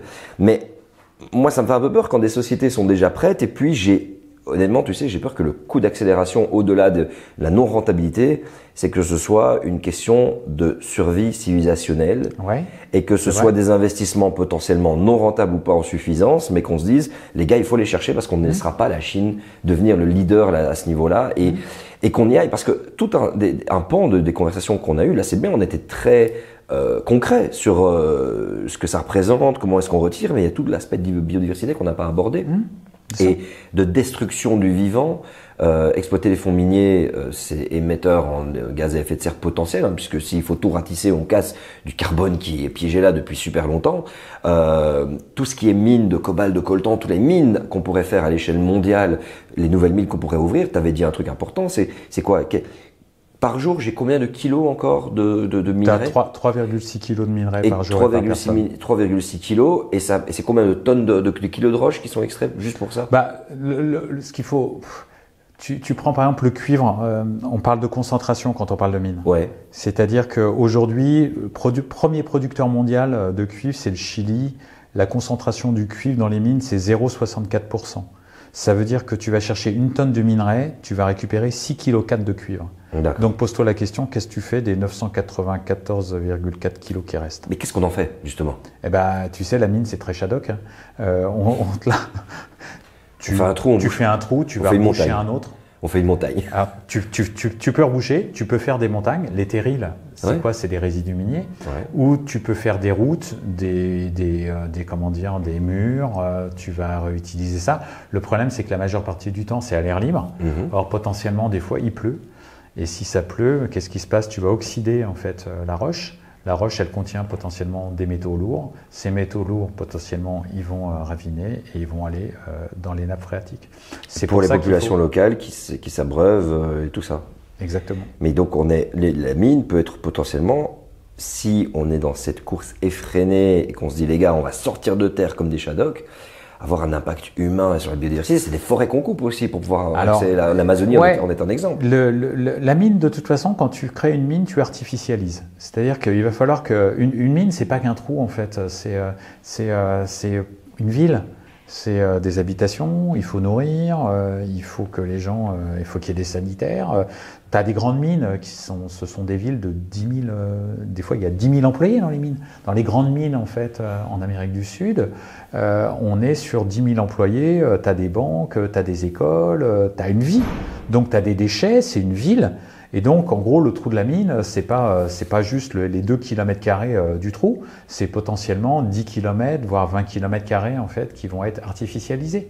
Plus les transports dont tu as besoin pour excaver et puis sortir en fait les minerais ou toutes les activités. Donc, ça veut dire que potentiellement, c'est pas qu'un trou, c'est tout ce qu'il y a autour. Donc, bien évidemment, tu as des impacts environnementaux qui sont majeurs. Ça peut être des pollutions atmosphériques, ça peut être du polluant, parce que, encore une fois, la majeure partie des mines ne sont pas électrifiées, donc tu as des camions au diesel, donc tu as tout, on va te dire, tout ce que tu peux trouver dans une ville classique, sauf qu'en plus tu creuses, donc tu as besoin de beaucoup d'énergie. Sans énergie, tu n'as pas de mine, et il te faut de l'eau. J'ai écrit un article il n'y a pas longtemps, ça s'appelle « Les amants du sous-sol ». Pourquoi ? Parce qu'en gros, l'histoire de la mine, c'est une histoire d'amour entre les métaux, l'eau et l'énergie. Si tu n'as pas un des 3 ingrédients, tu ne fais pas de métal. Mais si tu n'as pas de métal, tu ne fais pas d'eau, parce qu'il te faut des tuyaux. Et si tu n'as pas d'eau, en fait, tu n'as pas d'énergie. Et si tu n'as pas d'énergie, tu n'as pas d'eau. Et si tu n'as pas d'énergie, tu n'as pas de métaux. Et ça s'appelle comment ce terme-là J'appelle ça, c'est l'histoire d'amour, énergie, eau, métaux. Des amants du sous-sol. C'est-à-dire que, c'est pareil, conceptuellement, tu n'as pas l'impression que pour faire de la mine, il te faut de l'eau. Bah si, en fait, il faut laver le minerai. Quand on le concentre, on va le laver. Quand on a le métal, on va le laver. Il faut de l'eau partout. Et il faut de l'énergie partout. Donc, si tu veux, en gros, les limites, elles sont... c'est ce qu'on appelle des nexus, en fait. Il y a tellement d'interconnexions, en fait, entre ces systèmes-là, que de toute façon, tu es obligé de te concentrer sur autre chose que tes seuls métaux, l'énergie et l'eau. Et d'ailleurs, l'eau, c'est un des principaux problèmes quand on parle d'acceptabilité minière. La première question que les habitants y posent quand on veut ouvrir une mine, c'est combien ça va consommer d'eau ? Dans un monde où l'eau... Potentiellement. Et tu rajoutes un truc qui est... le monde est mal fait, je suis désolé. Les principales mines dans le monde sont situées dans des zones où tu as du stress hydrique. Le Chili, la Chine, l'Australie, c'est des pays qui sont connus pour avoir des problèmes, j'allais dire, assez quotidiens en eau. Et donc tu rajoutes l'effet de la boucle de rétroaction en fait, avec le réchauffement climatique. Donc en gros, tu peux trouver encore une fois des solutions Shadok. Au Chili, par exemple, ils dessalent de l'eau de mer qui font monter dans des turbines sur 150 km pour amener de l'eau dans les mines. Waouh. Ouais, et tu vas voir le deuxième effet qui se coule, c'est que tu as des populations locales qui potentiellement deviennent favorables à la mine. Pourquoi ? Parce qu'on leur a fait venir l'eau. Donc si tu veux... On ne fait même pas venir l'eau pour les habitants, on les fait venir pour des... Mais l'effet collatéral, il est comme ça. Mais à côté de ça, dans les pays d'Amérique latine, tu as une violence liée à l'activité minière qui est en train d'être exacerbée. Et tu as des conflits miniers, j'allais dire, en Asie, en Afrique, en Amérique latine, même en Australie, parce qu'on a vraiment cette problème. Là, c'est pas de la prédation de l'extérieur vers un territoire, c'est de la prédation en fait en interne. C'est quoi le paradoxe de la malédiction des ressources ? Le paradoxe de la malédiction des ressources, c'est un terme qui a été utilisé dans les années 70. Les Pays-Bas découvrent le champ de Groningen, de Groninge, un champ de gaz. Groningen. Oui, la ville au nord. Oui, exactement, la ville au nord. Groningen. Je suis belge, donc je parle flamand. Forcément. Tu parles flamand, mais... et paradoxalement, les Pays-Bas, sur la période 1970-1980, ont un taux de croissance économique qui est inférieur aux autres pays européens. Et pourquoi ? Parce que tout simplement, en fait, ils ont mal géré en fait les ressources financières issues de ce champ gazier, alors que les prix du gaz étaient plutôt quand même, en tout cas les prix de l'énergie étaient plutôt élevés. Ça a favorisé la désindustrialisation en fait du secteur industriel aux Pays-Bas, et ça a provoqué une surévaluation en fait du florin à l'époque. Et donc du coup, ils se sont retrouvés en fait avec des taux de croissance qui étaient beaucoup plus faibles. Ce qui te conduit à te dire, c'est pas parce que tu as une matière première que potentiellement soit les effets macroéconomiques, soit les questions de gouvernance font que ça va devenir une richesse. La détention d'une matière première, c'est pas le loto. Des pays comme la Norvège, qui ont des politiques très avisées vis-à-vis notamment des ressources pétrolières, eux, il n'y a pas de malédiction des ressources. Parce qu'ils essaient de gérer. En plus, ils ont un système politique avec un fonds souverain, avec une majorité en gros centre-gauche, centre-droit. Attention, on va pas trop se tirailler du compromis. Mais quelque part, ils gèrent très bien. Ils ont un fonds souverain pour gérer justement les surplus qui viennent en fait du ils ne sont pas dans le sirotage à outrance, quoi. Et puis, ça t'explique pourquoi ils ne sont pas dans l'UE et qu'ils ne sont pas en fait dans l'euro. parce qu'ils veulent contrôler aussi les mouvements de leur monnaie qui peuvent varier en fait en fonction des prix du pétrole. Oui, qu'il n'y ait pas une décision éventuellement européenne de dire les gars, venez, on va sortir la production, vous avez suffisamment de production qu'on peut exporter nous maintenant à tel pays, tel pays. Enfin, cette tempérance a l'air d'être positive parce que la Norvège, bien sûr, peu de gens sont au courant que c'est un État pétrolier en fait. Bien sûr, mais c'est le 8e exportateur mondial de pétrole. Hein. C'est une manière. Ils sont dans le top 10. C'est une manière éventuellement de gérer. Les BRICS, tous ensemble, si tu prends la Chine, alors les BRICS c'est quelque chose qui est très informel, qui n'existe pas. Voilà, ils se réunissent, il y a parfois un pays qui se rajoute, on parle de Brésil, Russie, Inde, Chine et Afrique du Sud, c'est South Africa. Bon, on n'arrive toujours pas au PIB États-Unis, Europe, mais est-ce que futur État minier, parce que le Brésil, ils en ont quand même sous le capot aussi, potentiellement. Le Brésil reste un État pétrolier aussi. La Chine, ils ont toujours PetroChina. Est-ce que l'alliance de ces pays-là est capable de vraiment basculer? Est-ce que ça bascule déjà les cartes mondiales en matière de mines? Alors, ouais, et puis surtout, il faut que tu te dises que c'est les BRICS plus maintenant. C'est-à-dire aux pays que tu viens de citer, tu rajoutes les Émirats, l'Arabie Saoudite, l'Éthiopie, l'Égypte, l'Iran. Donc ça veut dire quoi? Ça veut dire que c'est en gros 35% de la production mondiale de pétrole. Tu dois être autour du même niveau pour le gaz. C'est normal, hein, tu as les Russie, Iran qui sont des gros pays gaziers, Arabie Saoudite, Émirats, Brésil, Russie qui sont tous des pays pétroliers. Donc c'est déjà un beau groupe de pays sur l'énergie. Tu rajoutes à ça Brésil, puissance agricole majeure, Russie, puissance agricole majeure. Ils assurent, en fait, les BRICS Plus assurent déjà 40% des échanges mondiaux de céréales. Donc en gros, on est déjà à 35% de l'énergie mondiale, 40% des céréales mondiales qui sont exportées. Plus tu rajoutes le Brésil, c'est le soja potentiellement. Et tu rajoutes les métaux avec potentiellement 70% des métaux des batteries qui sont raffinés en Chine. Tu rajoutes l'Afrique du Sud, c'est les platinoïdes. La Russie, c'est les platinoïdes, c'est des terres rares aussi. Et tu rajoutes, il y a l'Indonésie aussi qui est rentrée d'ailleurs, 60% du nickel mondial. Donc en gros, on pourrait considérer que les BRICS+, ça ressemble de plus en plus à, je ne veux pas utiliser le terme de cartel parce que c'est hyper péjoratif, mais un groupe qui pourrait faire levier sur les matières premières, sur tous les compartiments de matières premières. Et donc, si tu imagines un monde qui se fragmente un peu avec des blocs, tu peux te dire, waouh, le pouvoir de marché qu'ils vont pouvoir avoir, parce que là, ils l'ont sur tous les marchés de matières premières, et en se regroupant, ils n'ont pas tous, ce qui sauve pour l'instant les pays occidentaux, c'est qu'ils sont très hétérogènes d'un point de vue macroéconomique. Tu vois, l'Inde, c'est 3 000 $ par tête. La Chine, c'est 12 000. La Russie, c'est 14 000. Donc, il y a des hétérogénéités qui sont très, très fortes. Il y en a qui veulent concurrencer le dollar. Il y en a qui ne veulent pas du tout. Ça, c'est en gros Chine-Inde. La Chine voudrait remplacer le dollar dans le système international. L'Inde, ça n'intéresse pas du tout. Ce n'est pas son objectif premier. Il y a aussi des rivalités internes. Mais malgré tout, tu peux te dire, s'ils essayaient véritablement de penser une coopération un peu plus aboutie. Différente que celle du XXe siècle, très américano-européenne. Exactement. Ils pourraient véritablement penser quelque chose axé sur les matières premières. Mais les changements culturels, moi c'est ça qui me fait peur, c'est de me dire, est-ce qu'ils ne sont pas dans la continuité culturelle? La Chine, on peut émettre des doutes sur la continuité culturelle très capitalisme pur et dur, néolibéral, etc. C'est particulier la Chine. C'est un capitalisme d'État. D'État, exactement, oui. Avec des grosses entreprises. Voilà, qui appartiennent à l'État. Tu sais, avec des champions nationaux, ils font.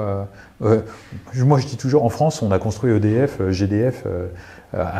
Électricité de France, Gaz de France, ils ont construit PetroChina, d'ailleurs c'est un gros producteur de pétrole, ils ont en gros 3 entreprises dans le top 10 des matières premières en métaux, ils ont la même chose sur l'acier, ils ont la même chose dans plein de secteurs.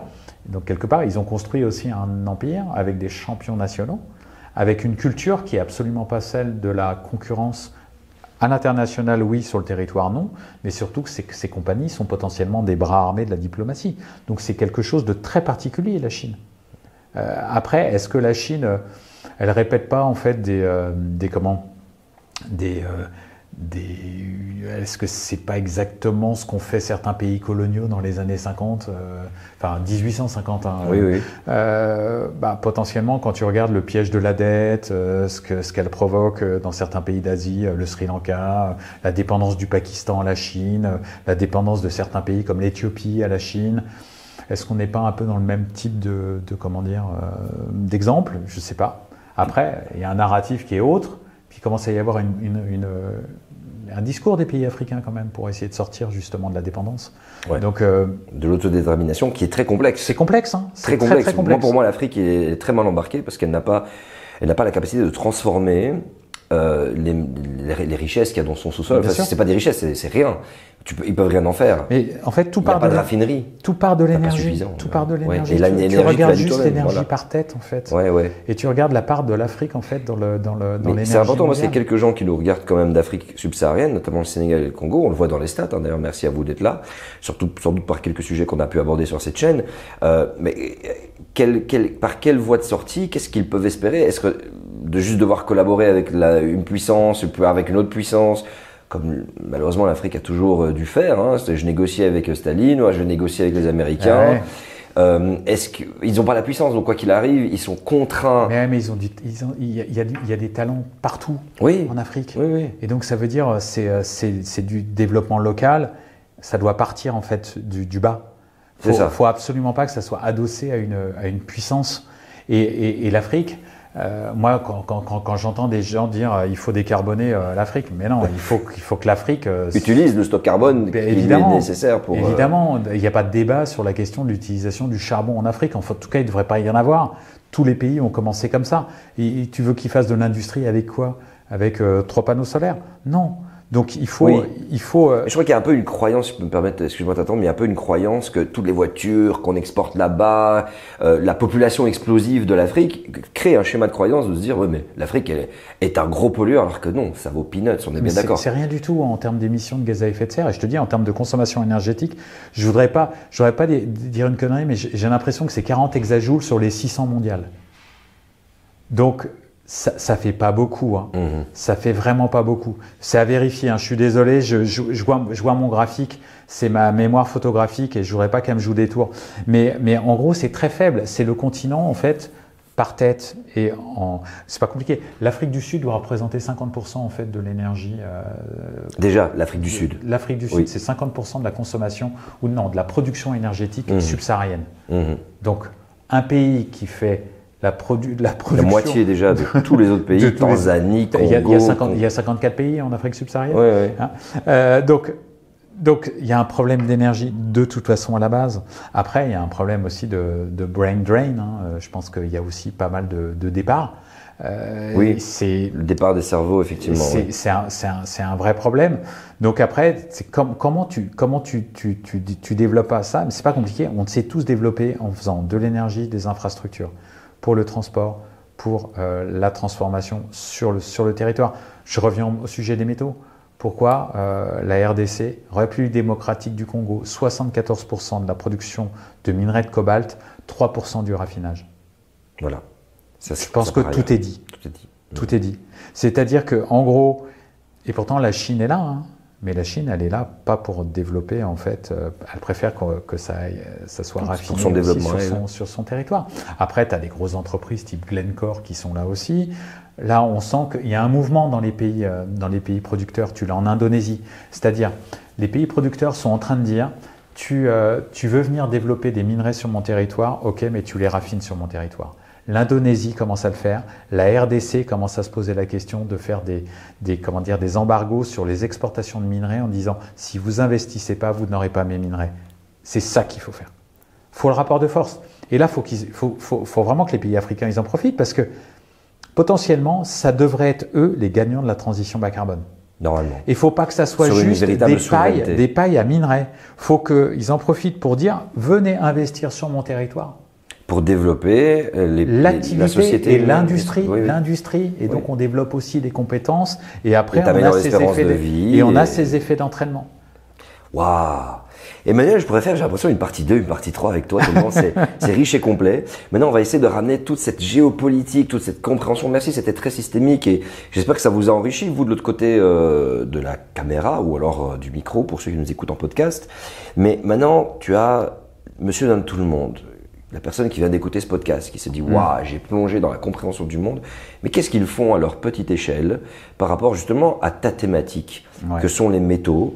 Si on passe de cet holisme à tout d'un coup l'individu, qu'est-ce qu'il doit faire à partir de maintenant après t'avoir écouté? Et ça, c'est peut-être le moment où tu peux donner de l'empowerment et l'aspect très positif des choses. Ouais, qu'est-ce qu'il faut faire? Il faut s'interroger devant chaque objet. Moi, c'est ça que j'essaye de faire. Pour tout te dire, j'ai essayé de lancer une application il y a quelques années. Je voulais faire un yucca des matériaux. C'est-à-dire, en gros, tu prends ton téléphone, tu scannes n'importe quoi et ça te dit combien il y a de cuivre, combien il y a de zinc, de chrome, de terres rares et d'où ça vient et quel problème ça peut avoir. C'est-à-dire problème géopolitique, problème sur l'eau, etc., etc. Pour l'instant, on n'arrive pas à la faire financer, mais l'idée, c'est vraiment d'être transparent par rapport à ces objets. Donc, en gros, déjà, posez-vous la question de ce que vous avez dans vos poches. C'est super important. Poche en termes de téléphonie, en termes d'ordinateur, ouvrez le capot, c'est fondamental. Ça, c'est la première chose. Après, on commence à avoir un écosystème de personnes qui travaillent sur les questions des métaux. Il y a de l'information, mais partout. Si vous avez envie, en fait, d'avoir de l'information, parce que de toute façon, ce que tu fais, c'est aussi pour ça, c'est s'informer. Allez sur les sites type, on a un site IFP Énergie Nouvelle, il y a une rubrique par métaux. C'est quoi? Tu tapes terres rares plus IFPEN, tu as la page sur les terres rares, on va te dire c'est quoi, à quoi ça sert, tu les trouves où, est-ce qu'il y en a beaucoup, est-ce que c'est un problème, quels sont les problèmes géopolitiques. Donc ça veut dire véritablement aller chercher, si vous n'aimez pas lire, il y a même des podcasts, j'ai fait des podcasts par métaux. 7 minutes par métaux. 7 minutes par métaux? Ouais, 7 minutes par métaux. Il est chaud lui, c'est incroyable. 7 minutes par métaux, c'était une initiative, on s'est dit, on va se lancer dans des petits podcasts et franchement, c'est fondamental. Il y a des BD, il y a des bouquins. Vraiment, je vous incite à aller chercher, vous tapez ressources. Si vous avez envie, Emmanuel H plus sur Google, vidéo, vous allez voir, il y a de quoi s'informer, quoi. Donc vraiment, ça passe déjà par là et ça sera véritablement fondamental de le faire comme ça. Je rappelle ton dernier livre, Métaux, le nouvel or noir, qui est disponible. On vous met les liens bien sûr en description. C'était dense, c'était riche. Vraiment Emmanuel, merci. Grand plaisir. C'était une excellente rencontre. J'espère te retrouver prochainement sur la chaîne en fonction des éphémérides, en fonction de ce qui se passe. N'hésitez pas donc vraiment à aller suivre tous les liens qu'on vous a mis. Et si ça vous a parlé, likez, commentez, partagez cette vidéo si ça permet d'aider à la compréhension du monde et de l'avenir de ce monde. Je pense qu'il y a énormément de choses qui ont été racontées et des belles choses. Mais vous savez très bien, en écoutant Limite, il y a toujours ce dénominateur commun, cette recherche de croissance. Mais quelle croissance, sérieusement. À bientôt pour une prochaine vidéo sur Limite. Emmanuel, je te ferai un check. Ouais, avec plaisir. Il est très lourd, il est très très lourd. Attention, il reviendra ici. Croyez-nous. Ciao tout le monde.